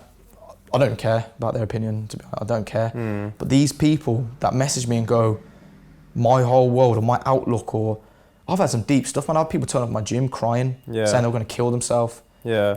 And they've watched my videos and read my posts, and it's made them stop. That for me is worth way more than putting on a good party in Birmingham for people to wake up feeling shit about the next day.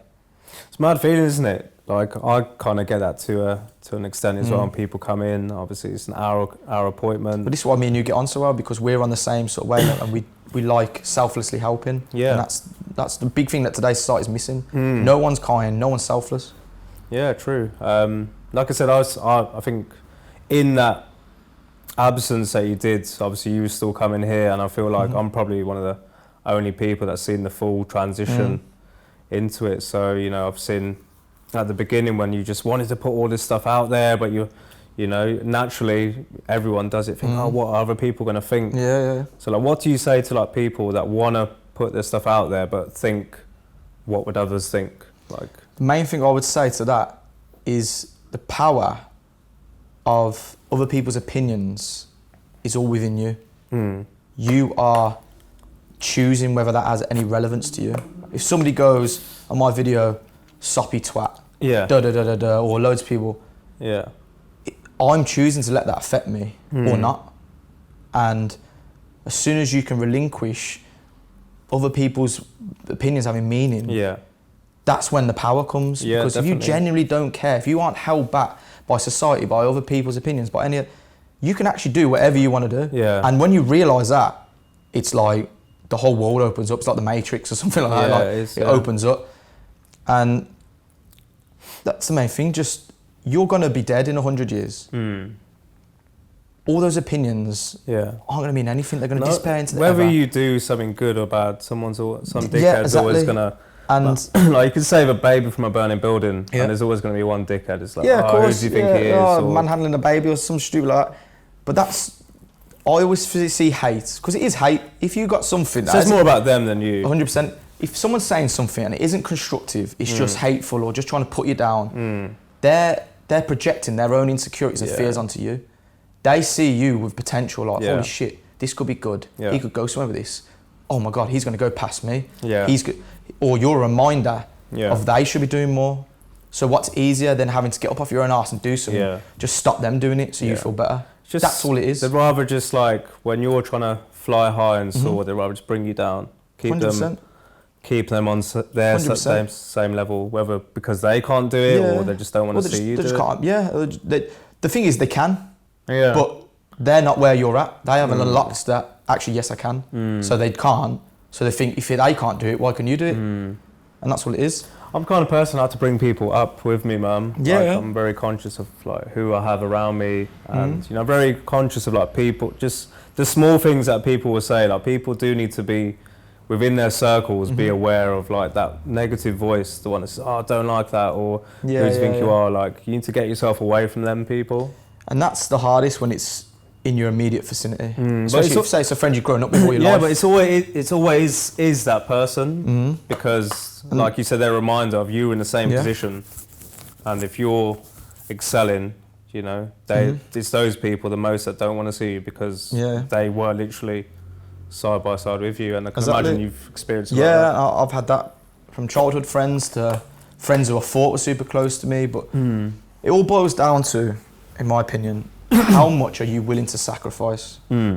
Are you willing to lose a friend that you feel is holding you back, or but you feel too bad to do it because you just look like a dick for like getting rid of this friend? Or and I just think in 20 years, that's going to be the deciding factor of where I end up in 20 years. Yeah. You know what I mean? So like, if I just go play it easy, I'll just keep him around. I know he's a dick, but like I've known him all my life. Yeah. And that could have such a negative effect that you won't reach your potential, and that scares me more than anything. Or I could go, you know what, bro, you're my boy, I love you, but I just can't be around you, man. Like I said, I've got things I need to do and accomplish. I've got to this that is all place borrowed now. time. Every day you waste on just, I'm not saying you have to be productive every day because you need downtime, but every day that you just go, oh, I'll do it tomorrow, or nah, I won't do that because of blah blah, or how they're gonna feel. That's another day you've lost, man. No one else is gonna do it for you. And in the end, none of that means anything. Yeah.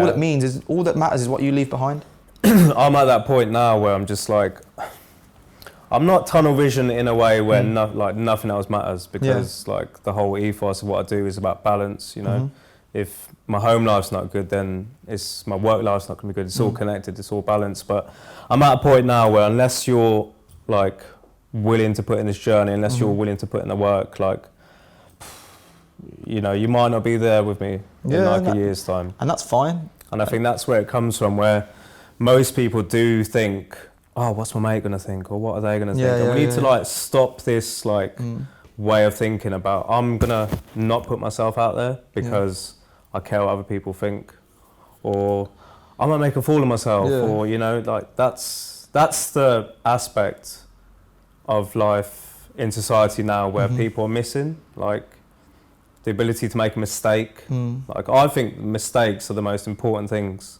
That's the biggest lesson. Yeah, like the biggest things come from your mistakes, but people are so afraid of making a mistake because they might be, you know, made fun of. You know, you could become a meme. Someone could take a video. Do you know what I mean? What does that actually mean? It means nothing. No, it means whether someone all. laughs or people forget, and people, you know, you move on. But what you'll get from that is more valuable than not doing it. You know what I mean? If you try something and fail, you will learn something. If you don't try something at all, you're one step closer than the person that doesn't try. Exactly. And if you don't try at all, you stay exactly where you are. And that's the way life goes. Yeah, man. But I feel like if you do make the bold move to maybe break away from someone who feels negative in your vicinity, or it could be a friend, could even be a family member, it can go to one or two ways. They can either go, up his own arse, blah, blah, blah, blah, blah. Or that could be what they need to go, you know what, he's right. When we're together, we're negative, we're not productive. And that could spark them to go, I need to get on top of my shit. He's just doing what's best for him. Yeah. I should be doing what's best for me. And that's I think it's the most logical way for people to deal with that approach. In relationships as well, like I think it's important to not put your life into someone else's hands. I know that might sound selfish, but I think it's actually the most unselfish thing to actually say, you should be good, I should be good, we should work together. It's not like I'm feeling shit, I need someone, so I'm going to put my life into you. Like, that's just a dangerous cycle. It is, and relationships is probably on paper my weakest topic, but I feel quite strongly about it. I feel like a relationship should be two individuals with their own thing going on, completely coming together to form a partnership. Yeah, exactly. To both be going on their own journey, but you've just got someone to hold your hand along the way. It shouldn't be one person loving the other more, giving up their hopes and dreams to just be besotted, because 9 times out of 10 with that, it isn't reciprocated. And then you end up with one loving the other one more and feeling inadequate and chasing after them, and they need little hits from that person just to go like, oh yeah, I do love you too, and that's enough, like feeding off it. And that person just like, fucking hell, so clingy, like all up in my space. I'm just trying to get to here. As soon as you realise that you should be supplementing each other, not like becoming each other. But that's I don't know, relationships are just mad now. I think it's just, I don't know. I was talking to a client just earlier this morning. We were just talking about meaning, like life. For a lot of people now, there's not a lot of meaning in things. It's like, it could be anything. We'll relate it to relationships. It's like relationships have gone from our parents or older generations. You know, they had to walk to a phone box, and you know, make a phone call. now the communication is like swipe left, swipe right. It's just I don't know, relationships is a tough one for me, obviously. Being in my industry, I talk to every kind of guy you can think of, and you hear all these little things, but it's always a problem with the missus, isn't it? Yeah. I feel, because of today's generation, because I could just do this now, I go on Instagram and look for a new potential partner, or I could download Tinder and do that. It creates this sense of like, I don't need to stick around. If my missus started giving me loads of shit, I could, in the back of my mind, I think, I don't need to put up with this. Because I've got another girl waiting in my DMs. This is hypothetical, but I got another girl waiting in my DMs. I got another girl waiting in my DMs, so why am I going to have her winding my neck in, you know what I mean? And that's the problem. People don't commit long enough to form a lasting bond, because they just think there's plenty more out disposable, there. Plenty more, you know what I mean? And, like, and people's attention's brought too much, like everyone's, we can go on about social media for age, but everyone's starting to feel this sense of inadequacy. No matter how good you are. I know someone who's killing his business, making loads of money, but he's like, I'm doing shit, man, I'm not doing enough. Because he goes on social media and someone in the world who's going to happen to be doing what you're doing, but better, the chances are, with all the people in the world, you're going to go on and see that.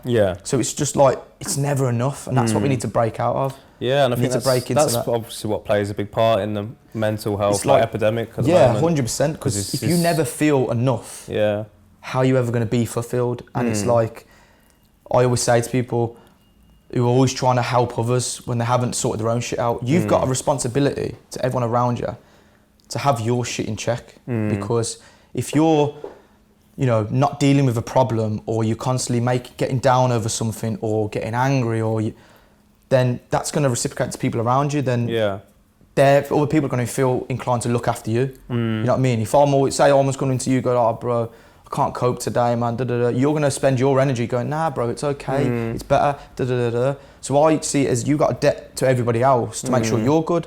And the problem is, you can't fill somebody else's cup if yours is empty. You know what I'm saying? So if you've got all these troubles going on in your mind, and you're feeling worthless, you're feeling like you haven't done enough, you're feeling down, how are you possibly going to be able to make someone else feel better? It's true. It's very true. And the biggest one I noticed with that was my little brother. Like, he's been flying on the radar, he does his thing, he's shit on guitar. Like, we're getting him gigs, he's picking up now, he's getting momentum. His growth has been crazy. But there was a point where, and I do feel bad, and to an extent, because I've been so wrapped up in doing my thing, getting up every day early, leaving the house at 8 o'clock, coming back at 10 p.m, just so focused on my grind, because I've got all this pressure thinking, I've got to make this so I can buy my mum's house so she can live there. I've got to be able to look after my brothers, look after my nieces and nephews, all this stuff. I've just completely, like, he's gone under the radar, and I've noticed, like, he was in a stage where he was lying in bed all day, then just playing Xbox and doing a bit of guitar. He weren't playing anywhere outside his room, and he was going out on the weekends and getting blackout drunk. And I just thought, oh, what a fucking, he's just wasting his life, Really, he was in trouble, man. Like, he's never really shown any interest in what I'm doing, because he's just so conflicting in his. And there was a big fallout once, where I had to get out of bed, which I find difficult getting to sleep, but I'd got to sleep, ready to start a fresh week. I had to get out of bed, go into town to sort his mess out that he got himself into. He's got himself into a fight. So I had to go down there. I didn't know what the hell I was being dragged into. Anything could have happened. But it's my little brother, so I'm there. Jumped in my car, straight in there. Obviously the blackest tracksuit I could find, straight in there. Went down there. It all got resolved one way or another. And I brought him home, and I just give him everything that was on my mind. I said, you're a fucking waster. You're ruining your life. You're a mess. I'm ashamed of you. I give him everything that had been built up. Then he give me what had been built up. You're never there for me. You do this, and I was like, holy shit. There's always two sides. There is. And I just realised he's not okay. Like, he really isn't okay. He's in a dark, dark place, but he's just been confined in himself. So I sat him down, and I just give him the fucking dad talk. So obviously me and him haven't got our dads about. So I sat him down and give him the talk. And I said, you've got so much potential. You've got raw talent. He's never had a guitar lesson in his life. And you ask him to play any Beatles song, the Jam, any of the Who, he will play that for you. He will just play it. He's never had a sing. He's just self-taught. He's sick. And I said to him, you've got all this potential and raw talent, and what are you doing? You're wasting your week, you're doing nothing, and you're going out and you're getting pissed up with people who don't support you. They don't care, as long as you're getting fucked up with them. And making them feel okay, because everyone who's fucked up in that environment or doing God knows what wants everybody else to be on that level. Of course. So they're just pulling you down. So how many of them are like told you to go for a gig and been there? None.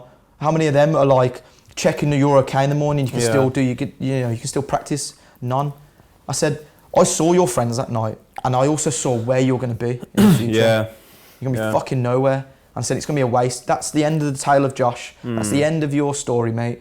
You're just going to be nothing, just running away from stuff. Quite defensive about it? I thought, because my little brother can be quite fiery and that, like we've had like bust-ups in the past. And I was like, you know what, he needs to hear it, so it is what it is. And I sat there and I was getting emotional. I don't really, like, this isn't like a pride thing for that. I just don't get emotional that much. I could feel it, like my throat going a little bit, and I was getting a bit teary and that, and I was like, just because I love him, I was expressing my love. And I was saying it to him and he was facing away from me, and I was just going on and on. I didn't say a word. And then he just turned around, he was crying, he hugged me, he was like, bro, I thank you so much. I needed to hear that. I know, I really want to change. I said, if you honestly want to change, I will drag you out of bed every single morning. I will take you to the gym with me. You will help me around the gym. You'll clean up. You'll get involved. We'll get you training. We'll get you physical. Because the kid doesn't do nothing. You know what I mean? And wow, you've seen him. Mate. He's changed into such a different dude. He carries himself different. Walks around different. Yeah, he does. He's got his training routine. His he's confidence got gigs has now. gone through the roof. He's playing in jewellery court actors and Bishop. He's playing.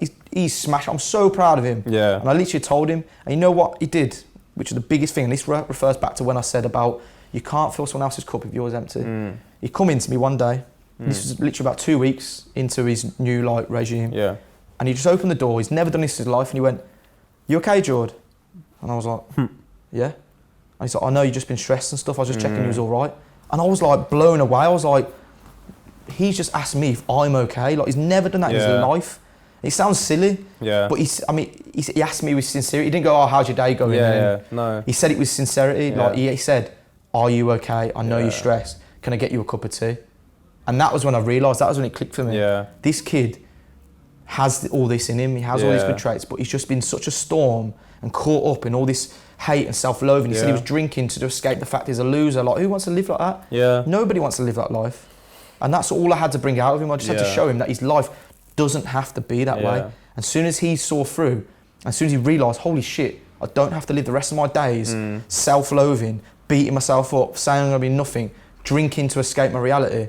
He's a different kid. Yeah, man. Different kid. And that's something that our relationship's so strong now. Yeah, we can all relate to that, man. But yeah, I think going back to what you said about the cup, it's like you've been filling his cup up, you know, and then when yours is kind of empty, and like he's kind of filling you back up. Do you know what I mean? It's nice. Now we've got a partnership going. It's a nice analogy to think of, actually, and that's what we should do more of in society. Just again, that action is just like being selfless, like helping someone, just like asking someone, like, "Are you all right?" Yeah.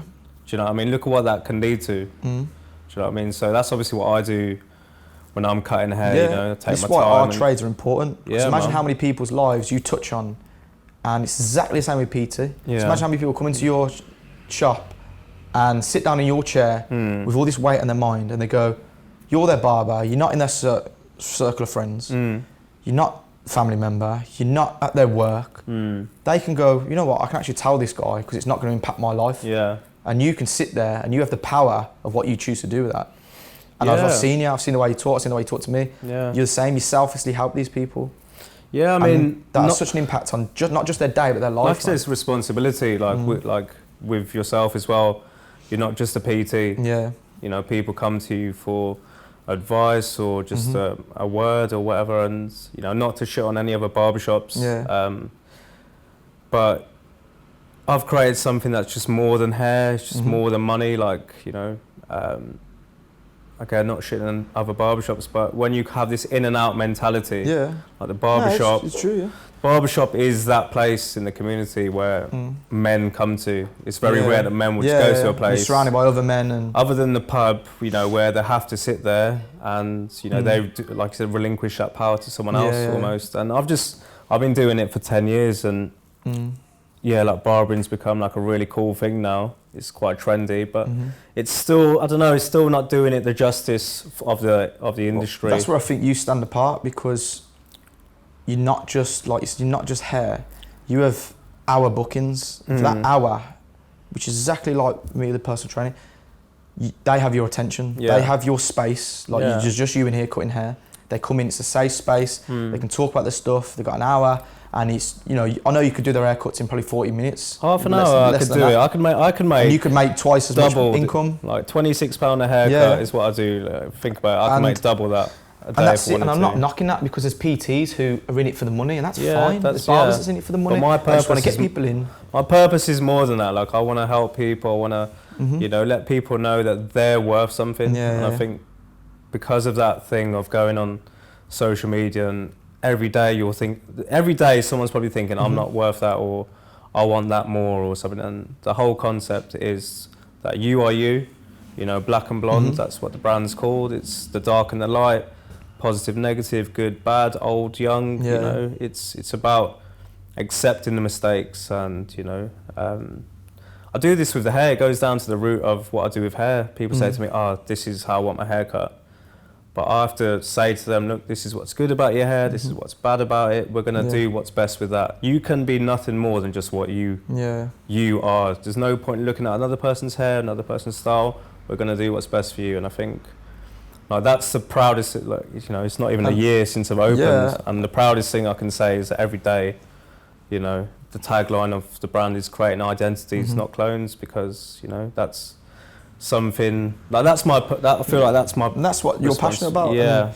And that's why on paper, for people to hear you go, wow, I could do these haircuts in half an hour, which means I could do double the haircuts, which could potentially double my revenue, they'd go, why wouldn't you do that? Yeah. But that's not what keeps the flame alive. You know what I mean? You've got to have the balance. Like I always say to people, in business, yes, follow the money, but in life, you've got to follow your passion and your heart as well. And like, so I have certain clients that I know come to me to train firstly, but they need to talk about stuff. They've got things going on in their life, and I keep track of everybody. Like, yes, I got a shit memory and I write down everyone's sessions in my diary, but when that person walks through the door, I remember the conversation like we just had it.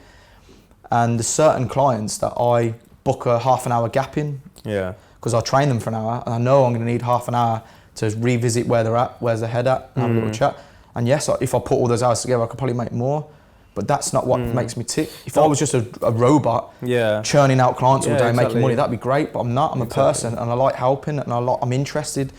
I'm generally concerned and interested in what's going on. Our revenue, our profit isn't money, it's like who we touch. That's my revenue. Like, my currency is like positivity. Like, that's where I get my worth from. Obviously, money is important. I'm not going to deny that. I'm looking to make, like, you know, a lot of money in my life. But yeah, I think like I said, my revenue is like, you know, helping people. And I think, and that's what stands out, especially as independent business like me and you, is you can't fake the effect you have on people, because we're not, when they leave here, or when they leave the gym, we're not holding their hand or they tell their friends like, he's really good, like, had a really good, you know what I mean? That's up to them. So if we were just about the money, half an hour's up, piss off, next one in, let's go. They're not gonna have that experience, and we don't have the funds for marketing, we don't have the reach of big companies. So we rely on word of mouth, we rely on our products, service or product to be at the best it can be. And now I've got a backlog of clients, and I don't even promote. I put up like snippets of what I'm doing with clients, but I work on mindset as well as training. That's what makes me stand apart. And now I'm getting people messaging me going, oh, my friend said you've helped her deal with her depression. I had a client who come to me, she was on medication for depression. I spend a little bit of time with her, talk to her, I tell her about my problems, and just, she come in the gym and she's like, I never thought I was gonna hear that. Like, you're a PT, you're in good shape, you're good looking, I never thought you was gonna have these problems. And when I open up to her, she's now, fast forward, she's off her medication, and she's been off it 6 weeks. You know what I'm saying? That is what fucking makes me go to bed with a smile on my face. Not worth £1 million. That's your revenue. Do you know what I mean?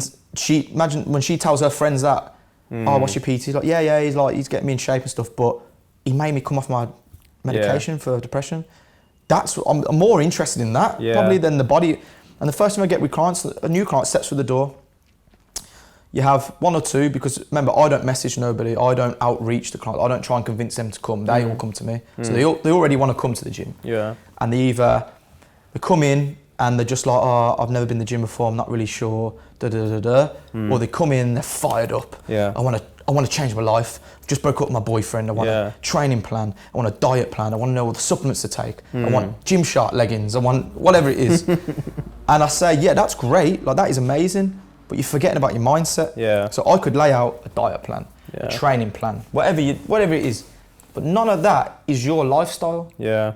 So already you're trying to live up to expectations that aren't within your, because you might have a kid, so you can't train on those days all the time. You got you're up late with the kid and you got work, so you can't prep your meals. And then you start to you fail this benchmark, fail that benchmark, and then you start to get a negative relationship with food, with the gym. So I say, first of all, it's great that you're motivated, it's great that you're fired up, but I try and practice being content. If you can unlock being content with what you got when you step in the gym, anything you gain, the bonus. Yeah. And then you're grateful and you express gratitude for it.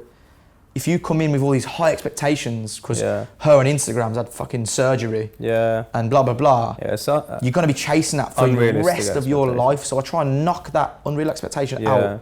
It's true. That's one thing that I've always lived. I've heard it years ago and it's always resonated with me. The first step to being great is being grateful. And I think that's just something that's always stuck with me. I mean, whatever you believe in, whether it's God or the universe or whatever, if you're not, at the end of the day, you have to take accountability for where you are, whether you're doing good or bad. You can just say, I've put myself here. So my actions have done that, so your actions can make yourself better. But unless you're grateful for where you are now, why is, like I said, the universe going to give you more or give yourself more opportunities? And I think that's a mindset 100%. That we need to unlock. But that was one of the biggest turning points for me as well, when I actually did take accountability and a bit of humility, and I realised that, no, I'm here because of me. I've got myself into this shit position, or I've got myself into this good position. As soon as you take on that and you don't see that the world's out to get you, it's so unfair, life's hard, it is tough, it is, but it's not out to get you. The world isn't there to make your life shit. It all starts and ends up here. The power is when you do take accountability, because it's like, because you ask that question, you're not just existing. Like you say to yourself, I've done this is where I am. And I think, like I said, when that power comes, like I can tie that back to when you went back, when was it the Padre spoke to you and said, this is what you need to do. And that's when you got back that control to your life, when you said, okay, like this is what I need to do. So accountability is big, because how can you fix a problem if you don't know the problem exists? So if you constantly think, no, it's not me, it's them.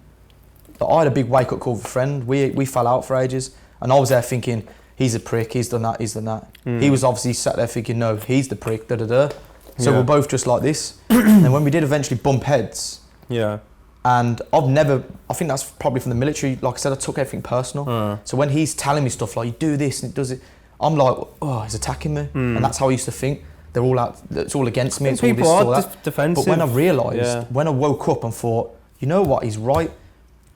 He's feeling like this because I'm doing that, or I've said this. And then it just unlocked everything. Like, I haven't got enough money in my account because I'm not doing enough. Not because the opportunity hasn't presented itself, because I'm not doing enough. It's easy to blame other people jump on luck. People jump on luck. Luck is just opportunity meeting preparation. You know what I mean? If you're not prepared when opportunity comes, then it's going to pass you by. And if it is, people go, oh, that's lucky, that is. Well, no, because I've grafted my bollocks off for 14 years or whatever it is. And then this has happened. And they go, you know what I mean? It's a bit of a like loser mentality. When I say loser, I don't mean like you're a loser. It's just world's, like you said, world's against me.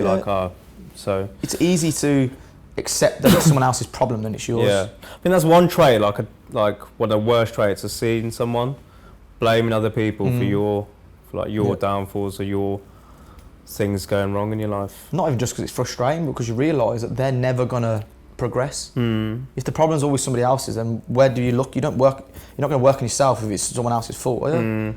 Until you realise that it's you. That's the only way you grow. And that was, again, another big like eureka moment, like shit, I'm responsible, it's my fault, everything's my fault, I can fix it. I think then it just boils down to perception, how you perceive things.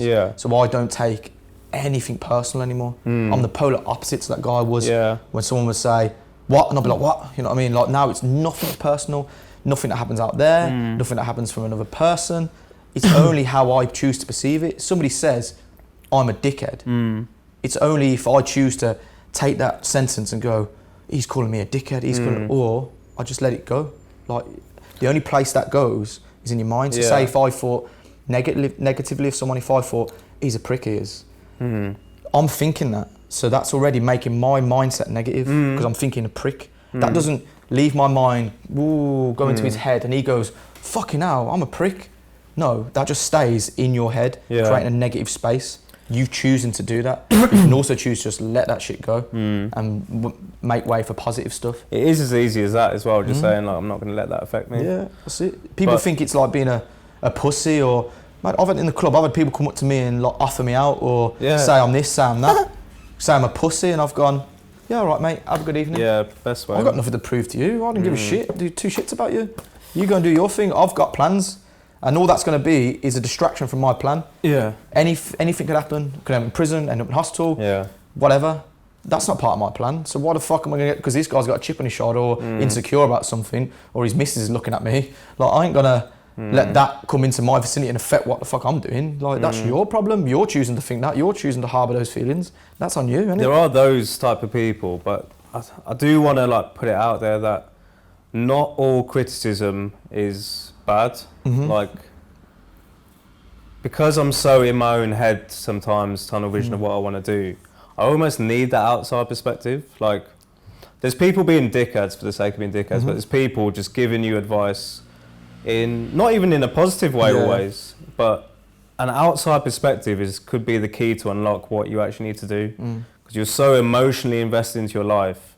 Some random guy on the street could just look at my business from a logical point of view and just be like, that would be good if you did that. Yeah. I could be like, hang on, who the fuck are you? I'm not a my idea. I'm an entrepreneur, I'm a businessman. Like, I know what I'm doing. But that could be the key to unlock what I do need to do, because it's emotion versus logic. And we always talk about that.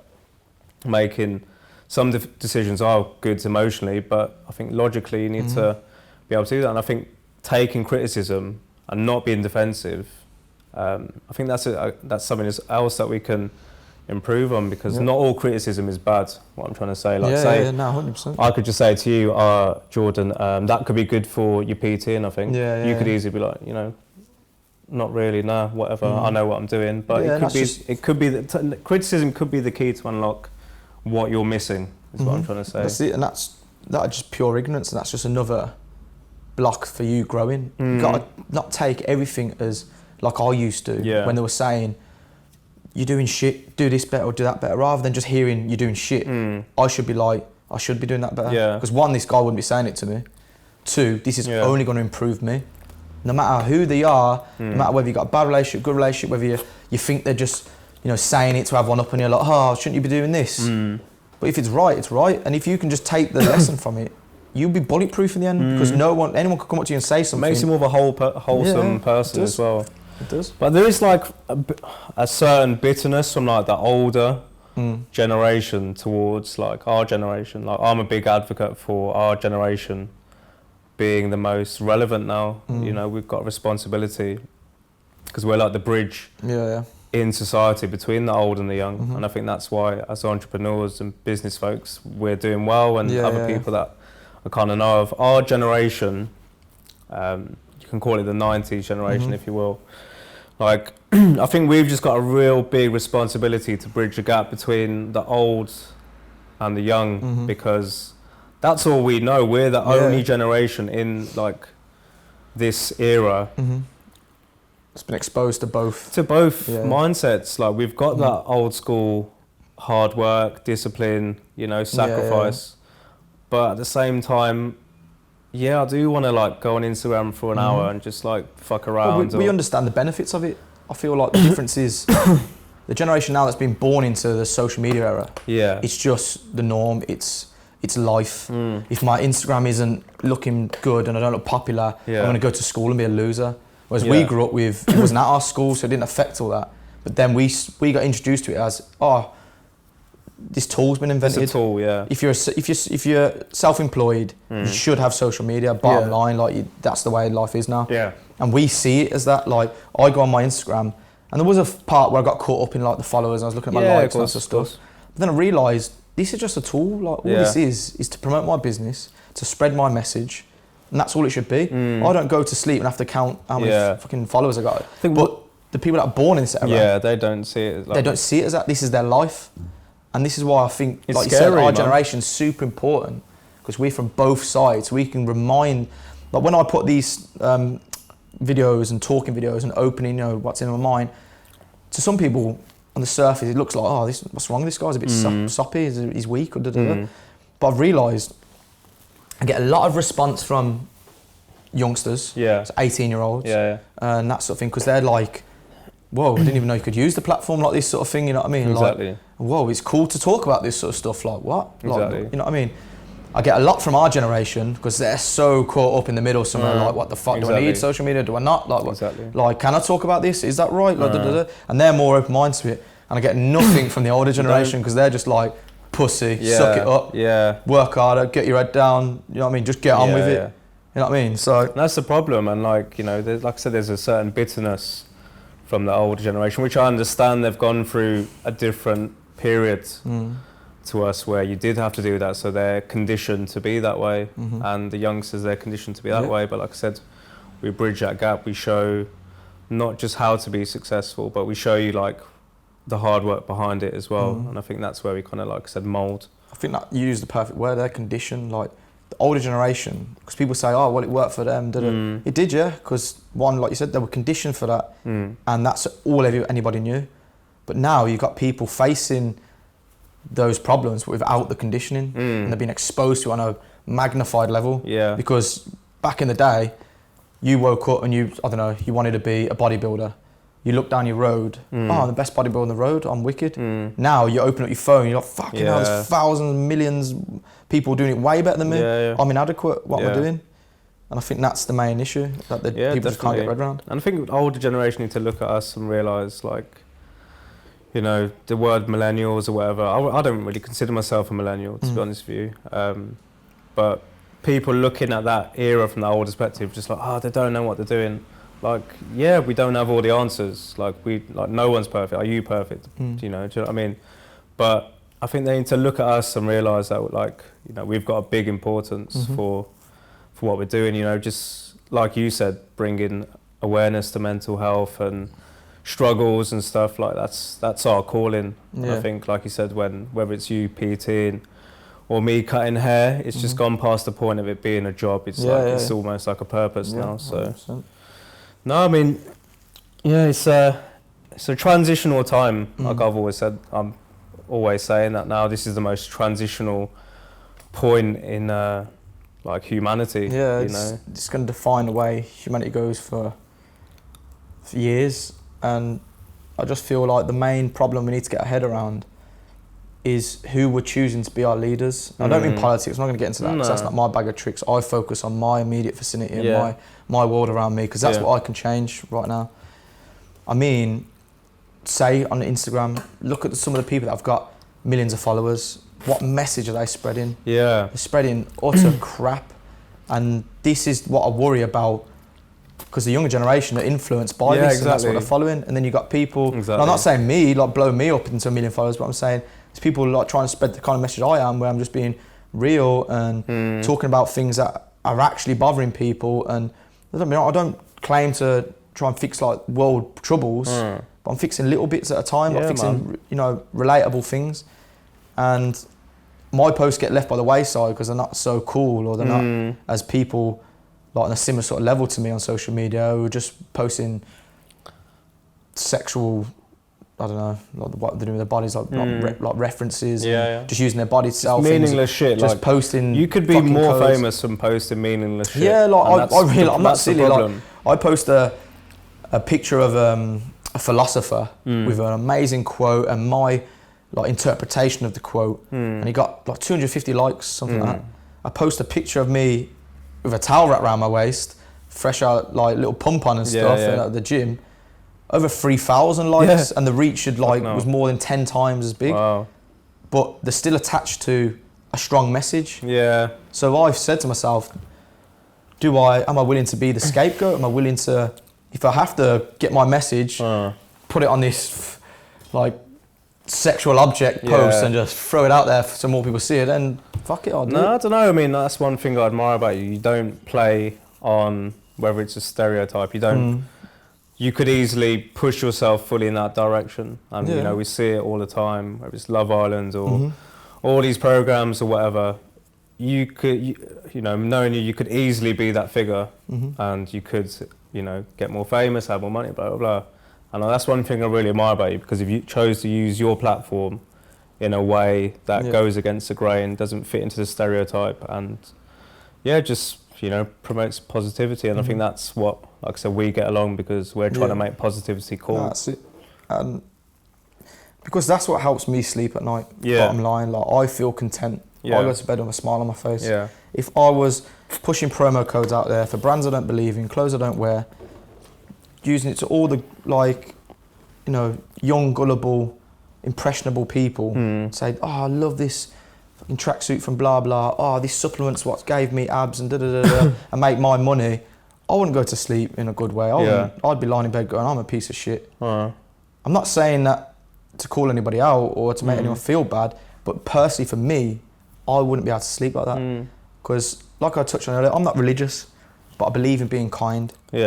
And just kind to whoever. When I go buy a coffee, oh, thank you very much. Have a nice day. You see the people in Greg's, when I get a coffee off them, I say, oh, nice one, mate. You have a good day, all right? His face lights up. He's like, so used to just people just going in, just being moody and fucking, you know what I mean? Like, what does that take? That didn't stop me doing anything. But he was like, shit. He's like, oh, thank you, man. Yeah, I will.